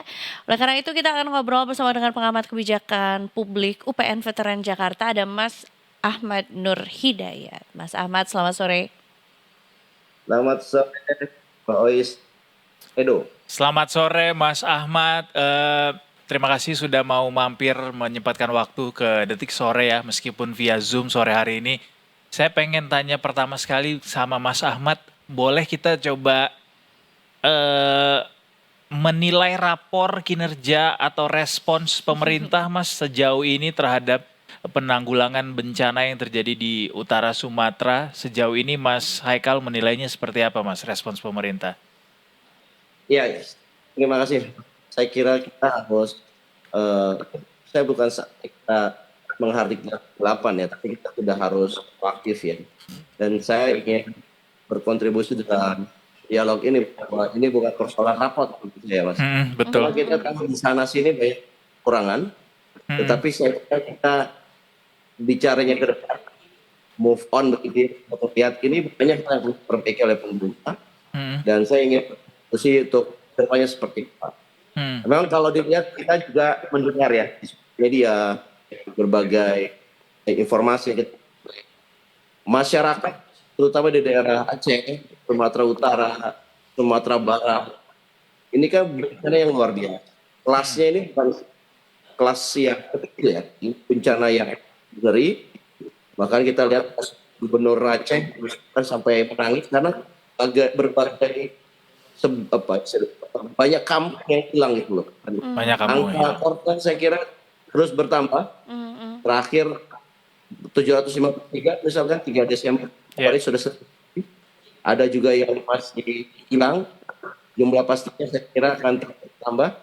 Dan ini harus dikatakan sebagai, menurut saya ya, karena ini sudah lintas provinsi, harusnya dinobatkan sebagai bencana nasional. Ya, kenapa kita tadi memulai dengan pertanyaan itu, Mas Ahmad? Karena memang kita juga pengen respons gitu, melihat bagaimana respons masyarakat sejauh ini, bagaimana bantuan-bantuan tersebut sampai begitu ya, dan juga bagaimana penanggulangan bencana ini. Apakah itu adalah respons yang memang harus kita anggap justifikasi begitu dari apa yang sudah dilakukan pemerintah sejauh ini, atau Mas Ahmad melihat memang ada tahapan penanggulangan yang harus dilalui begitu dalam menanggapi penanganan bencana yang sebesar ini, Mas? Benar, saya kira respon masyarakat ya banyak yang menyayangkan pemerintah terkesan bergerak lambat, kemudian sebetulnya kita kan sudah biasa dengan bencana ya, dalam arti kita punya bagan BNPB wisata siaga bencana di masing-masing provinsi sudah ready. Kemudian kita cara dana ya dianggarkan ada dari awal tahun, maka sebenarnya tinggal kemahiran saja dalam melakukan compliance di bencana. Cuman lagi-lagi ya itu terlihat gagal. Saya nggak tahu apa.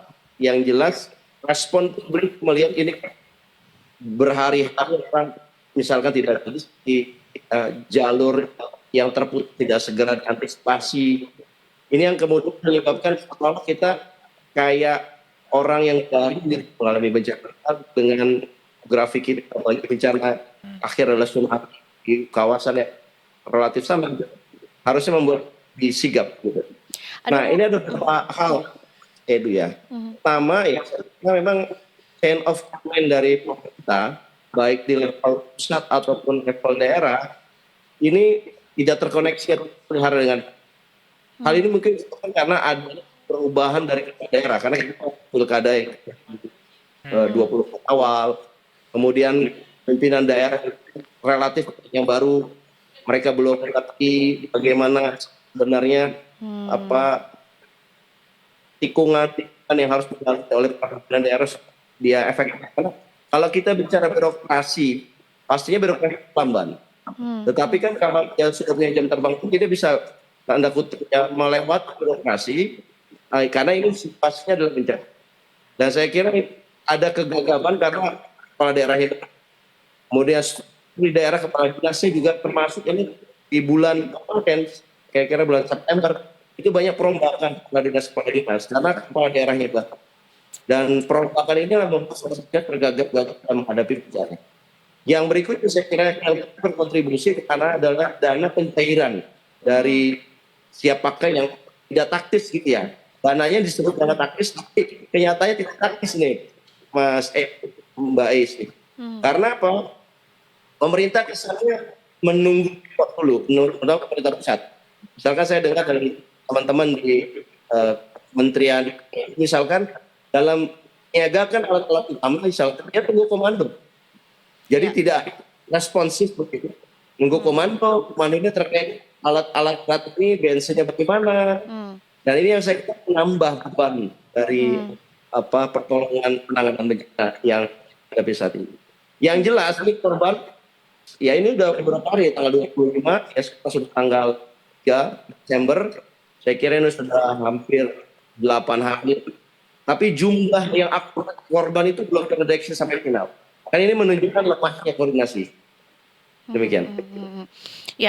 Ya, jadi ya banyak yang menilai juga bahwa sebetulnya pemerintah itu lebih cenderung ke responsnya tuh reaktif dibandingkan dengan preventif gitu. Yang artinya juga diperlukan adanya perubahan, diperlukan juga adanya gerak cepat yang sepertinya harusnya lebih ke koordinasi yang memang penanganannya tuh untuk ya ke preventifnya gitu ya. Nah menurut Mas Ahmad sendiri seperti apa? Ya kalau prioritas pertama adalah memperbaiki atau membuka akses jalan yang putus. Karena jalan yang ini kan membuat pelongan jadi terhambat. Banyak daerah isolasi di kampung-kampung yang nggak bisa bantu ke sana, ya semua helikopter dan helikopter jumlahnya terbatas, tentunya tidak bisa banyak membantu. Jadi akses jalan putus ini harus segera dikurai. Saya kira ini BNPB bersama di pekerjaan umum, bersama juga bermasyarakat ini harus membuka jalan. Yang kedua, setelah jalan terbuka, tentunya yang berikutnya adalah logistik ya, terutama ke wilayah isolasi. Ya, wilayah transportasi ini kita masih gerak terus angkanya. Artinya Anda bisa bayangkan bencana, jalur jalan putus, komunikasi tidak ada, yang dibutuhkan misalkan untuk menyalakan genset, dibutuhkan BBM yang nggak ada, jadi mereka bisa bergerak. Nah ini yang kemudian harus segera diperbaiki, terutama dalam menikahi ya, menurut saya salah satu selain kebutuhan pokok seperti pangan, saji, selimut, obatan yang dibutuhkan, yang juga utama adalah BBM. Bagaimana BBM ini yang tidak tersedia ya, tempat ini segera dialirkan. Pemerintah pusat bilangnya apa? Ketersediaan BBM itu, ketersediaan BBM tidak ada masalah. Tapi di lapangan kita temukan nggak ada. Berarti ini kan persoalan distribusi, persoalan logistik yang tidak ada. Saya kira kita mengatakan bahwa yang lebih sigap dalam bicara kebanyakan pemerintah daerah. Sementara BUMN kalau ini adalah Pertamina, ini satu-satunya yang menyalurkan bahan bakar kita, dia belum terbiasa. Jadi hanya masih menggunakan pendekatan normal. Padahal ketika bencana ini harusnya dilatih untuk dia menyalurkan di dalam tidak normal. Nah ini mungkin catatan-catatan yang harus diperbaiki. Jadi BUMN ini yang terutama yang menyangkut public service obligation seperti listrik, BBM, ini harus mereka punya unit yang sudah terlatih dalam menangani bencana. Ya harus dia memang teman-teman di NPB tidak sigap di level daerah, tapi tidak disertai tadi kinerja yang sigap di BUMN. BUMN itu kan ada nya di daerah, ini yang mereka belum terlatih karena mereka masih menganggap situasi normal, situasi yang ekstrim bukan tanggung jawab. Nah ini momen pelajaran penting di bencana semua itu hari terakhir ini ternyata semua harus sigap, baik itu pemerintah daerah, pusat, BUMN dan BUMN itu harus sigap. Kita nggak bisa mengatakan yang korban bencana itu bukan wilayah saya, itu tanggung jawab saya, itu tanggung jawab BUMN. Harus semuanya anggap ini sebagai satu bencana yang menjadi tanggung jawab kita semua. Baik, Mas Ahmad, kalau boleh share dari catatannya Mas Ahmad begitu terkait respon sejauh ini untuk menangani ya, selain daripada faktor masih barunya para kepala daerah yang menjabat begitu, yang sehingga rasa-rasanya masih cukup baru gitu menangani persoalan sebesar ini. Apa Mas dari catatan Mas Ahmad yang bisa menjadi perbaikan gitu untuk bisa diperbaiki lebih baik lagi ke depannya Mas? Ada 3. Pertama adalah kelembagaan, yang kedua adalah persoalan ketiadana, dan yang ketiga adalah persoalan teknis. Saya ingin bicara pertama. Ketika kita bicara kelembagaan, itu kelihatannya Pak Prabowo sejak Oktober ya 2024 lantik itu kan selalu akan kepada sentralisasi, ya baik itu demokrasi di daerah ataupun penanganan bencana. Dan itu masih terlihat menurut saya ketika Pak Prabowo datang ke daerah bencana, ketika setelah datang baru kita bergerak. Dan saya kira ini satu simbol kelembagaan yang sentralisasi. Kenapa perlu datang ini? Ya kan, yang dilihat oleh publik itu. Meskipun saya tidak mengakui ke teman-teman di daerah, instansi terutama lingkungan hidup yang itu sudah berada di lapor. Tetapi orkestrasi yang masih terlihat saat Pak Prabowo melakukan kunjungan dan setelah kunjungan. Nah, ke depan cara kelembagaan bencana, saya kira tidak bisa tersentralisasi. Ini harus kuat desentralisasi. Jadi masing-masing daerah provinsi terutama itu sudah punya kemampuan dia untuk mengambil tindakan yang cepat, memberikan pertolongan pertama pada korban dan mengantisipasi kalau saatnya bencana yang berikutnya datang. Baik. Nah, saya kira desentralisasi ini yang perlu dipikirkan. Jadi kalau saya masuk orang yang tidak setuju semuanya desentralisasi, ya anggaran saat diperbesar, anggaran yang dipotong dan sebagainya, kelembagaan di saat bencana ini dibutuhkan desentralisasi. Jadi perbaikan kelembagaan perlu dilakukan. Jadi jangan kesan tunggu didatengin Pak Presiden dulu, baru semuanya gerak, baru semuanya gerak, dinas sudah gerak. Kayaknya nggak gitu penanganan bencana yang mungkin kedepannya akan lebih tinggi. Yang kedua, saya kira persoalan dana. Dikabarkan ada dana ready 500 miliar rupiah. Nah, ini kan akan dibagi di 3 kabupaten, 3 provinsi ya, Aceh, Sumatera Barat dan Sumatera Utara. Nah, menurut saya dana ini sebetulnya mencukupi, hanya saja ketika dalam dana penyalurannya masih terkesan birokrat. Ini dari siapa, sektor mana. Jadi ada satu yang padahal ketika dana 500 disiapkan harusnya sudah untuk pencairannya ditambahkan.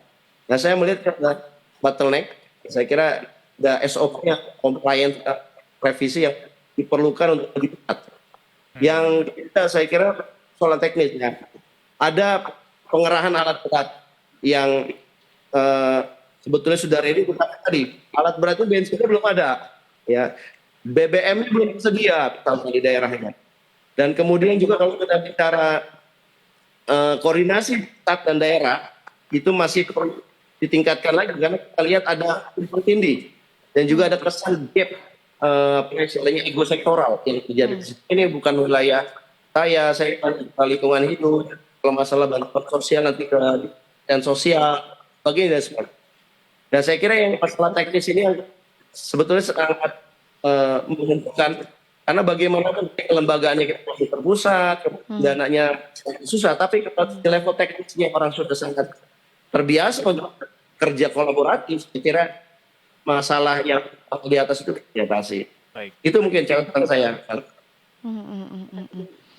Baik, iya, tentunya juga sebetulnya ya itu tadi yang bisa diperbaiki oleh pemerintah saat ini untuk masa yang mendatang juga. Tapi secara segi kebijakan mungkin ya, yang mungkin juga lebih terspesifik lagi ke daerah-daerah yang sekarang lagi terdampak banjir. Apakah mungkin dari catatan Mas Ahmad juga ada?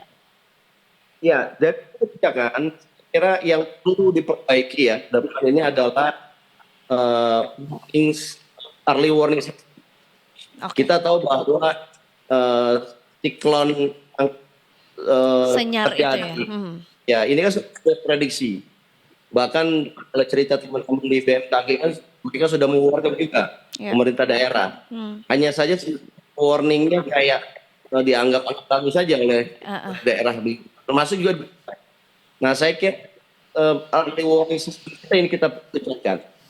Jangan sampai nunggu korban dulu seperti sekarang ya. Jiwa bahkan 1.000 orang dinyatakan hilang atau meninggal begitu. Ini kan jumlah yang sangat banyak ya, 1.000 orang. Nah, kita ke depan ini harus punya early warning system yang canggih. Canggih dalam segala hal, karena kan bukan hanya dari langit dalam bentuk siklon ya, tapi kadang dari longsor, gempa bumi, kemudian tsunami. Nah, kita harus punya yang namanya prediksi. Ya, meskipun tidak begitu akurat ya, setidaknya sudah ada tentang waktu. Oh, ini pekan yang kita harus waspadai. Mungkin air gelombang laut tinggi. Kemudian ada kondisi hujan badai. Nah, bisa warning itu disebarkan secara masyarakat. Tentunya dibutuhkan reformasi ekosistem nih. Jadi bagaimana kalau kita lihat di negara maju semua handphone terdata perintah daerahnya, begitu ada perintah evakuasi atau kemudian mereka harus punya di katakanlah safe house, bunker, itu mereka bisa masuk secara individu handphone mereka. Nah, kita harusnya bisa, kemarin COVID kan kita bisa dengan data itu yang masing-masing orang harus download aplikasi sehat misalnya. Nah, kenapa untuk penanganan bencana kita nggak secanggih itu? Ya, saya kira ke depan kita harus punya satu early warning system yang bagus. Begitu ada kondisi dalam skala yang merah, potensi mungkin hujan jadi level katakanlah bisa sensitif ke atas, itu langsung kita diberikan satu early warning melalui pesan WhatsApp, SMS yang langsung pada handphone kita untuk siaga, sehingga kita tidak terjadi orang pagi meninggal. Banyak kan mereka itu nggak kira ada istilahnya air atau hujan yang deras. Mereka kira ini yang normal. Nah, ketidaktahuan masyarakat yang melahirkan masyarakat tidak sigap, Mbak Is. Karena masyarakat tidak sigap, bencananya dahsyat, tidak sigap. Akhirnya korban. Nah, saya Berarti- kira catatan kebijakan ke depan ini bisa nggak kita memperkuat BMKG kita, memperkuat early warning system kita, mengkoneksikan informasi yang diperoleh oleh BMKG langsung kepada masyarakat tanpa menimbulkan kepanikan. Tetapi ini yang oleh karena itu saya kira penuhan kebutuhan pendanaan early warning system ini harus diperbaiki, harus ditingkatkan. Ya saya mendengar BMKG misalkan mengeluhkan ada anggaran-anggaran yang pembelian alat misalkan dipotong. Sekarang aja maintenance alat yang ada katakanlah tsunami warning ya di berbagai tempat itu untuk maintenance saja tidak cukupi anggaran. Nah ini membuat kita harusnya kontemplatif ya, Ya. terutama para makers, DPR RI, terutama bersama kementerian bisa nggak yang lain itu kita bisa potong anggaran untuk penanganan bencana ataupun peringatan bencana ditingkatkan. Supaya kita Siap. ke depan lagi-lagi jangan seperti ini. Korban jatuh banyak. Baik, terima kasih Mas Ahmad Nur Hidayat, pakar kebijakan publik dari UPN Veteran Jakarta. Sekali lagi terima kasih, selamat sore dan bertugas kembali Mas Ahmad. Sehat Terima kasih Mas kembali. Ahmad, terima kasih banyak. Jadi sepakat sama kata Mas Ahmad. Ini Exactly. jadi momen kontemplasi buat semuanya. Semuanya ya, pemangku kepentingan seluruhnya juga. Mumpung juga pas nih akhir tahun, biasanya kan kontemplasi kan momennya. Kontemplasi terhadap bagaimana mitigasi terhadap suatu bencana, Iya. mau itu bencana alam maupun bencana keuangan. Iya benar.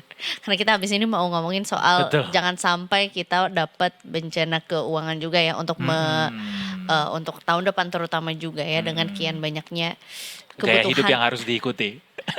kebutuhan yang harus dipenuhi.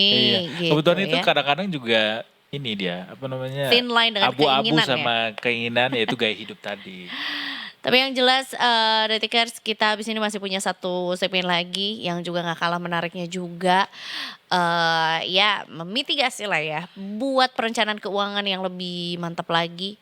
Yang lebih apa ya, biar lebih aman lah keuangannya juga. Biar di lebih tahun depan, aman. ya. Kalau kata judulnya, gaji naik kok tetap nggak cukup. Wah ini mah relate banget sama semua orang pasti ya Detikers. Habis ini Detik Sore, gak cuma hore-hore.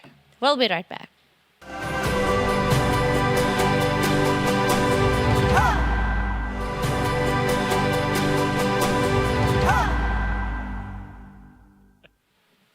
Bertiga langsung lagi tadi. Welcome back to Detik Sore.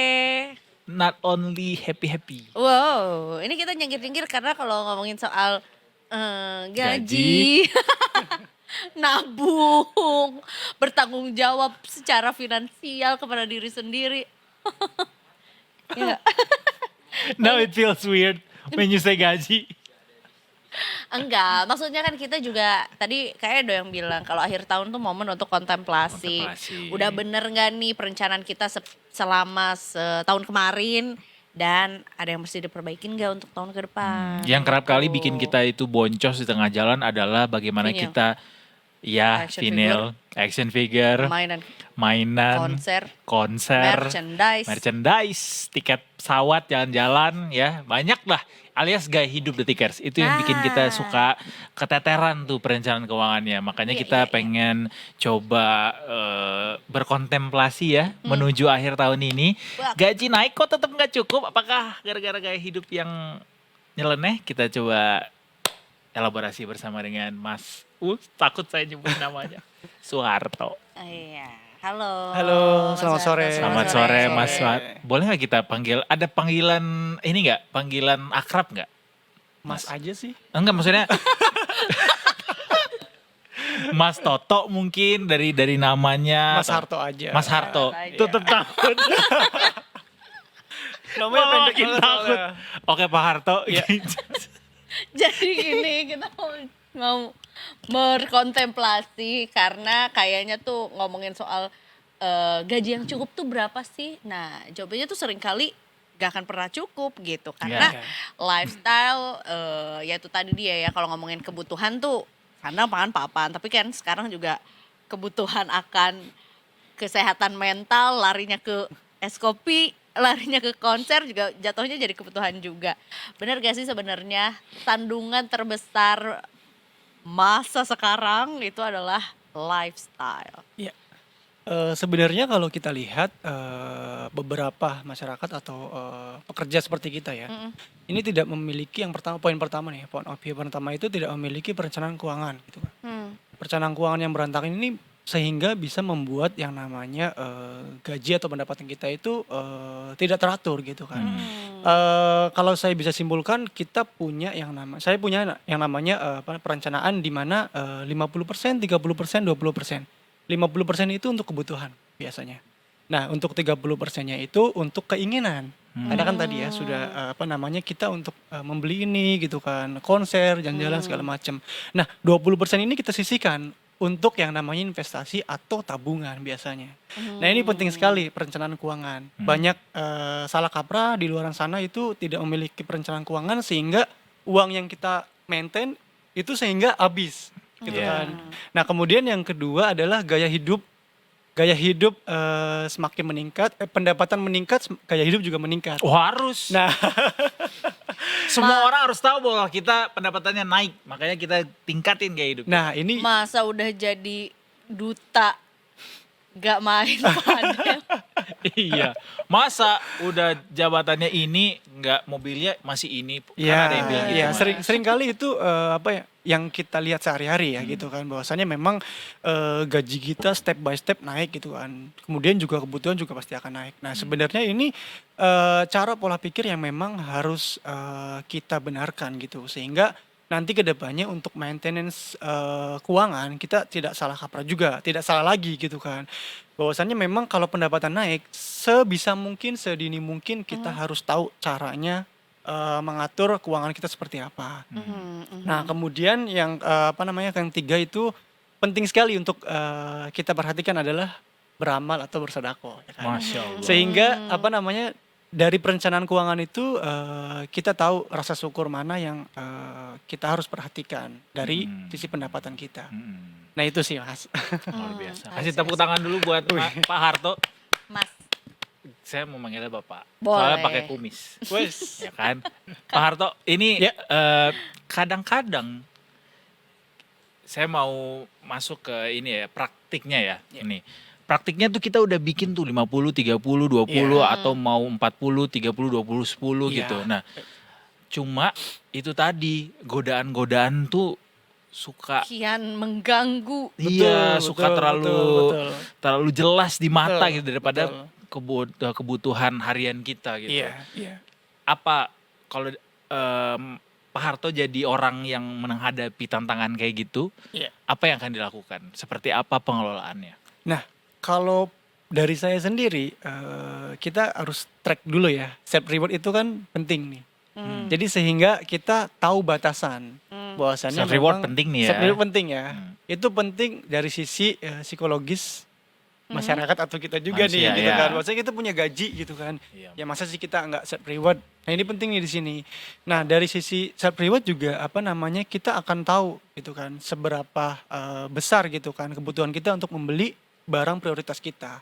Nah, kemudian kita juga dari posisi itu kita bisa mengatur nanti ke depannya keuangan seperti apa gitu kan. Tapi perencanaan keuangan yang untuk investasi atau untuk tabungan itu nggak bisa dilakukan secara terus-menerus karena kan kebutuhan orang beda-beda ya. Kebutuhan orang beda-beda. Ada orang yang punya gaji itu untuk semua pengeluaran ada gitu kan. Kan kita sering lihat di media sosial bahwasannya ada hitungan kalkulator gaji ya. Ya. Banyak ya seperti itu ya gitu Sekarang kan. bahkan udah ada yang jualan kalkulatornya gitu loh. Betul. Jadi sekarang Iya. sudah banyak Jadi kayak ada perencanaan bukan apps keuangan. bahkan kayak format Ada. buat itu. Oh, itu kayak monitory tapi khusus buat Iya. gaji Iya. gitu ya. Yap, ada seperti itu. Jadi ya kalau dari saya sendiri memang harus ada yang namanya perencanaan keuangan. Sehingga kedepannya itu kalaupun pendapatan kita kedepannya naik gitu kan, kita tidak akan kaget gitu kan untuk mengeluarkan sesuatu kita tidak akan kaget karena kita punya perencanaan keuangannya. Berarti memang segala sesuatunya itu harus berdasarkan presentase gitu. Betul, Jadi betul. biar tetap tetap naiknya tuh berbarengan Betul, gitu betul. ya. Nggak Jadi jomplang. harus Biasanya gue ganti deh, Mas Harto gimana caranya supaya menahan godaan itu, menghindari godaan itu, apa ininya, triknya? Oke, triknya beda-beda ya ini ya. Kalau saya sendiri biasanya kalau misalkan, kalau ada godaan seperti itu, ini, saya akan memikirkan impian saya di masa yang akan datang. Contohnya saya akan liburan misalkan ya, ke Dubai gitu kan. Berarti kan secara, dini gitu kan, secara dini mungkin saya tidak akan mengeluarkan uang itu untuk di hari ini Coklat nih misalkan. Dubai. Ya Mendingan misalkan seperti itu gitu kan. Atau misalkan jadi berhematnya sekarang gitu ya untuk betul, masa kalau misalkan ke mendatang. Amerika atau ke Inggris Oh. ya, kan saya juga ada keinginan untuk pergi ke luar negeri gitu kan. Jadi kan dari sedini mungkin kita harus menabung uang itu gitu. Supaya uang yang kita dapatkan itu tidak dipakai untuk hari ini, Butuh tapi sampai dipakai di untuk lock nggak uang yang harus ditabung itu? harus, kalau saya harus. Di mana di locknya? Nah, kalau saya sendiri karena memang, pekerjaan saya di, instrumen investasi ya, di aset manajemen seperti reksadana. Nah, ini ada beberapa, tips untuk teman-teman semua gitu kan ketika merencanakan keuangan. Kita ambil yang 20%-nya misalkan untuk menabung atau investasi gitu kan. Bisa ditempatkan pada instrumen investasi yang memang resikonya kecil. Resiko kecil, imbal hasil stabil. Itu ada yang namanya instrumen investasi reksadana pasar uang, Mas. Nah, reksadana pasar uang itu cocok nih untuk untuk kita gitu Untuk kan. pemula. Iya, untuk pemula gitu kan, yang pengen gitu kan, dana awalnya itu tidak tergerus gitu kan oleh keadaan ekonomi gitu kan, baik internal maupun eksternal. Nah, itu dari saya Oh, sendiri. jadi di locknya di instrumen keuangan ya? Ya, Betul. biar nggak tergoda gitu Betul, ya untuk betul. dicairkan atau mungkin Iya. ya mengurangi ini ya kemudahan Betul, untuk Mengurangi- dikit-dikit ambil Iya, gitu. risiko diambil Iya. dikit-dikit. Ya zaman Iya, sekarang kan iya, iya. banyak juga ke emas ya, lagi hype-nya emas gitu Iya, kan. iya. Kalau Anak- disimpan di rekening bank aja, Bisa disimpan di rekening bank, hanya saja kita harus tahu bahwasannya setiap bulannya kan ada biaya administrasi ya kan ya. Karena kalau di instrumen reksadana itu tidak ada, Mas. Tidak ada biaya yang harus kita keluarkan lagi gitu nggak ada kan. pajaknya juga lagi. Yes, pure misalkan kita taruh 100.000 bahkan 1 juta itu ya kita akan Sedikit dapat aja itu ya. dan dapat keuntungan. Bunganya Jadi mending juga nabung ya. di reksadana daripada diendapin di rekening ya. Bisa, tapi saya tidak tidak mewajibkan gitu kan. Bahwasanya kan memang kebutuhan atau investasi mereka kan beda-beda. Beda-beda. Nah, saya tidak menyarankan yang harus instrumen ini gitu kan. Tapi saya memberikan insight untuk teman-teman gitu kan, bahwasannya ada nih instrumen yang memang untuk pemula ada. Kalau reksadana pasar uang tuh ada waktu idealnya nggak sih untuk kayak naruhnya di situ gitu. Kalau misalnya kan tadi misalnya mau disimpan dulu uangnya untuk liburan gitu, yang artinya let's say liburannya masih 1 tahun 2 tahun Iya, lagi. iya. Tapi mungkin kalau misalnya untuk yang jangka panjangnya mungkin apakah tetap di RDPU atau gimana? Bisa. Bahwasannya kalau secara definisi untuk reksadana pasar uang ini sebenarnya untuk investor pemula itu jangka pendek itu sangat efisien menurut saya. Misalkan contoh kebutuhan jangka pendek di misalkan ya anak-anak kuliah ya, itu kan di 6 bulan untuk biaya semester ya, itu sangat cocok. Misalkan untuk 1 bulan pun bisa gitu kan. Jadi beda pengeluaran, beda penempatan, beda tenornya juga gitu kan. Biasanya seperti itu. Cocok juga untuk pemula, bahkan investor-investor yang memang kebutuhannya darurat, bahkan jangka panjang bisa. Karena Kisarannya sangat berapa sih Mas returnnya reksadana pasar uang ini? kalau RDPU? reksadana pasar uang di Philip Asset itu sekitar 3,6% untuk pengelolaannya, ya gitu kan. Kita 1 tahunnya 3,6%. Nah, kalau beberapa produk reksadana memang kan dari sisi pengelola itu beda pengelolaan ya gitu kan. Ada yang penempatan pada deposito 100%, ada yang juga di obligasi di bawah 1 tahun. Kalau yang di atas RDPU, Di atas Lebih panjang lagi RDPU maksudnya. yang imbal hasilnya lebih tinggi. Lebih Ya. tinggi, oke. Tapi Karena- masih reksadana. ya, karena sekarang ekonomi cukup membaik ya dari sisi equity itu saham ya. Kemudian dari sisi obligasi atau surat utang. Nah, surat utang ini masih dalam periode yang cukup baik gitu kan. Oke.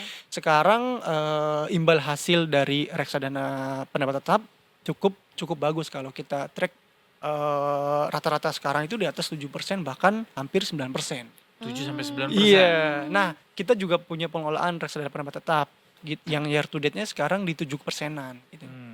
Jadi memang secara trade recordnya memang secara rata-rata di 7% bahkan 9%. Di investasiku ya. Iya, di investasiku kan juga kita tempatkan produk kita di situ. Menarik. 7-9%. Jadi kalau Iya. misalnya kita punya duit 100 1 juta. juta. Wih. Di situlah momen kita bisa melihat siapa yang kaya, siapa yang Ya tidak. biar gampang hitungnya Kak. 10 juta juga bisa harusnya. Bisa. Ya nggak apa-apa. Ya kan 10 contoh. juta ya, 10 juta nih di eh. awal nih. Misalnya kita mulai masukinnya di awal Desember ini, Iya. 10 juta. Sampai Desember tahun depan, itu berarti dia akan bertambah 7% lagi. Iya, betul. Alias berapa tuh? 700.000 ya? Iya. 700 10 juta ya? Iya. Jadi 10 juta 700 kan jadinya dalam Iya. setahun kan? Nggak ngapain. Iya nggak apa. Maksudnya uangnya yang bekerja itu loh. Kalau bisa tiap ya kan? bulan ditambah ya Mas ya? Iya kan karena itu kan returnnya kan secara tahunan ya returnnya. Iya. Jadi akumulasi biasanya gitu kan. Kalau yang 10 juta ya 7% ya dikaliin aja gitu kan. Berapa persennya gitu. Berarti Artinya daripada nabung di rekening yang nggak dapetin imbal hasil apa-apa, mending di Iya. situ aja ditabungnya iya betul gitu. betul. Jadi ada imbal hasil yang didapatkan gitu. Menarik, menarik. Itu menarik biar banget. gajinya naik, gaya hidup naik, tapi ternyata bisa diantisipasi dengan Betul. tabungan kita yang bisa tetap naik ya Mas Betul. Dan ya. tabungannya juga ini ya, jadinya bebas inflasi karena nggak tergerus gitu. Iya. Gue nggak pengen bilang bebas Iya, inflasi. salah-salah. We never know Pilihannya, what the future pilihan holds. kalimatnya adalah kayak Mampu. mereduce. Iya, Nah, mengurangi mereduce. risiko inflasi. Ya. Itu dia. Benar. Oke. Kemudian kalau misalnya kita orangnya impulsif. Dari Mas Harto nih dengan pengalaman 32 tahun sebagai Waduh. bukan itu ya. Itu umurnya Beda. enggak ya. Mas Harto sebagai praktisi keuangan apa sarannya terhadap orang-orang yang impulsif ini? Alias kayaknya banyak deh orang di Jakarta yang impulsif. Oh, cuma gue doang. Aduh, itu judulnya adalah pembenaran diri. Iya, dari saya sebenarnya kalau sarannya balik lagi kayak yang tadi saya sudah sebutkan bahwasannya penting sekali membangun yang namanya prinsip kepercayaan keuangan. Perencanaan Gimana keuangan, tuh? sorry. Oh, Yang tadi saya sudah sebutkan itu Ah. sangat penting gitu supaya nanti kedepannya tidak salah kaprah dalam menggunakan gitu kan, menggunakan dana atau pendapatan kita gitu kan. Tapi praktiknya itu sering melenceng Mas masalah. Sering sekali Benar kan? nggak? Sering sekali. Nah, sering. kan? Mas Saya Harto juga pasti juga pernah melakukan. saya juga pernah gitu. Nyari kan. temen. Udah tadi pembenaran kayak ini gue nggak sendiri kan di sini. Enggak. Semua orang juga pernah dalam ruang lingkup seperti itu kan. Enggak semuanya Lurus-lurus aja. lurus-lurus gitu. aja gitu kan. Saya juga pernah ambisius gitu kan untuk mengeluarkan dana ini gitu kan. Gitu kan. Bahkan saya juga kadang juga ya tidak nabung deh gitu kan. Karena untuk kebutuhan ini, kalau untuk rekreasi gitu, untuk jalan-jalan bersama Kapan keluarga. lagi beli ini? Iya, ya kan? gitu. Gak mungkin nih series ini akan Ada berjalan lagi. Belum Nah. tentu nih tahun depan mereka masih produktif akan Betul. datang ke Indonesia Tahun lagi. depan dia udah wamil. Waduh. Bener. Untuk kamu sukanya Blackpink kan? Jadi Blackpink Iya. gak akan wamil. Gimana Ya tuh, Mas? itulah tadi ya memang penting sekali untuk perencanaan yang tadi yang saya sudah sebutkan gitu kan, supaya tidak ya FOMO lah tanda kutip gitu kan. Itu penting. Atau berani berkorban ya. Kayak kalau memang sudah mengorbankan pos yang lain, berarti pos lain juga harus ikut berkorban. Iya, itu makanya. Berarti boleh dong dengan kayak ini nih dikit-dikit kita cek rewardnya dalam tanda kutip adalah presentasi yang akan kita dapatkan ketika tenornya habis gitu kan. Jadi kita kayak ngerasa kayak tuh kan bener duit gue beranak gitu kali ya, biar makin semangat. Iya. bisa Biar dimonitoring. semangat gitu. Iya, bisa dimonitoring kok. Bahkan 1 bulan bisa gitu kan, 1 harian pun bisa gitu kita lihat monitoring dana kita gitu kan. Seberapa sering lo lihat rekening? Kalau RDN sekali seminggu ada lah. Sekali seminggu. Oh ya, untuk make sure kayak aman. Kalau yang rekening bank tiap hari. Siapa tahu dia yang salah transfer. Iya, siapa tahu ada yang salah transfer. Aduh. Siapa tahu ada yang bayar bertambah. utang, Betul. ada yang bayar nggak utang tiba-tiba. Ngirim bukti kan. Iya. Harus kita yang rajin ngecek. Oh, Siapa udah tuh cair yang nih. Dimutasi ya. Oke. Kiat-kiatnya berarti Mas terakhir biar kita juga semakin semangat untuk bisa meningkatkan pendapatan sekaligus juga meningkatkan Meningkatkan tabungan. tabungan Iya, gitu betul. biar nggak tergerus sama lifestyle kita. Iya. Kalau dari saya giat-giatnya yang pertama ya, balik lagi mengenai soal investasi. Kirain pertama ya, hapus aplikasi itu. Waduh, jangan. Aplikasi warna apa? Semua cuma ada WhatsApp sama telepon. Sebenarnya bukan untuk dipaksakan investasi itu, tapi memang ini penting banget ya, penting banget bahwasannya investasi itu jangan lihat investasinya itu nominal berapa dan hari dan kapan gitu, tapi lihatnya itu nanti ketika kita akan merasakan dari hasil investasi tersebut gitu kan, misal bahkan 5 tahun atau 10 tahun lagi. Jadi memang harus kalau misalkan sudah cukup untuk kebutuhan, diwajibkan atau disarankan bagi semuanya itu untuk investasi, ya kan. Terus apa yang kedua, hindari FOMO. Nah, itu dia. Hindari FOMO itu penting sekali. Hindari Benar, FOMO, apalagi Jakarta kan pusat berita gitu kan, pusat berita yang memang sangat luas sekali gitu kan, dari branded, barang-barang branded segala macam gitu kan. Ini teman-teman harus yang namanya ngerem supaya itu tidak ikut-ikutan untuk FOMO gitu kan. Contohnya kayak beli elektronik ya kan. Kan lagi Beli rame. gawai. Iya. Mas udah iPhone berapa? Wah, saya Android. Ya ada tos Yang dulu. mahal. Kalau bisa nggak jadi. Kalau gue mah elektronik iya. Iya. Kulkas harus terbaru. Iya, betul. Mesin cuci Yang harus disimpan daging kalkun soalnya kan harus spesifik. Nyari di mana giving akunnya? kali ya gue. Oke. Menarik. Ya menahan diri juga emang ya itu tadi dia harus ada yang bukan direlakan apa bahasanya. Memang kita harus berkorban Berpuasa. gitu. Berpuasa. Kalau emang diturutin terus maunya ya wassalam mau. deh Iya, gitu betul, ya sama betul. mimpi-mimpi masa depan Harus juga ada ya. sacrifice. Iya. Benar. Menurut Mas Harto, Ya. kalau gaji UMR masih bisa nggak Berinvestasi. berinvestasi di Jakarta? Gaji UMR balik lagi tergantung kebutuhan. Ya. Pertanyaan adalah menurut Mas Harto bisa apa enggak? Bisa Kalau? menurut saya. Bisa kalau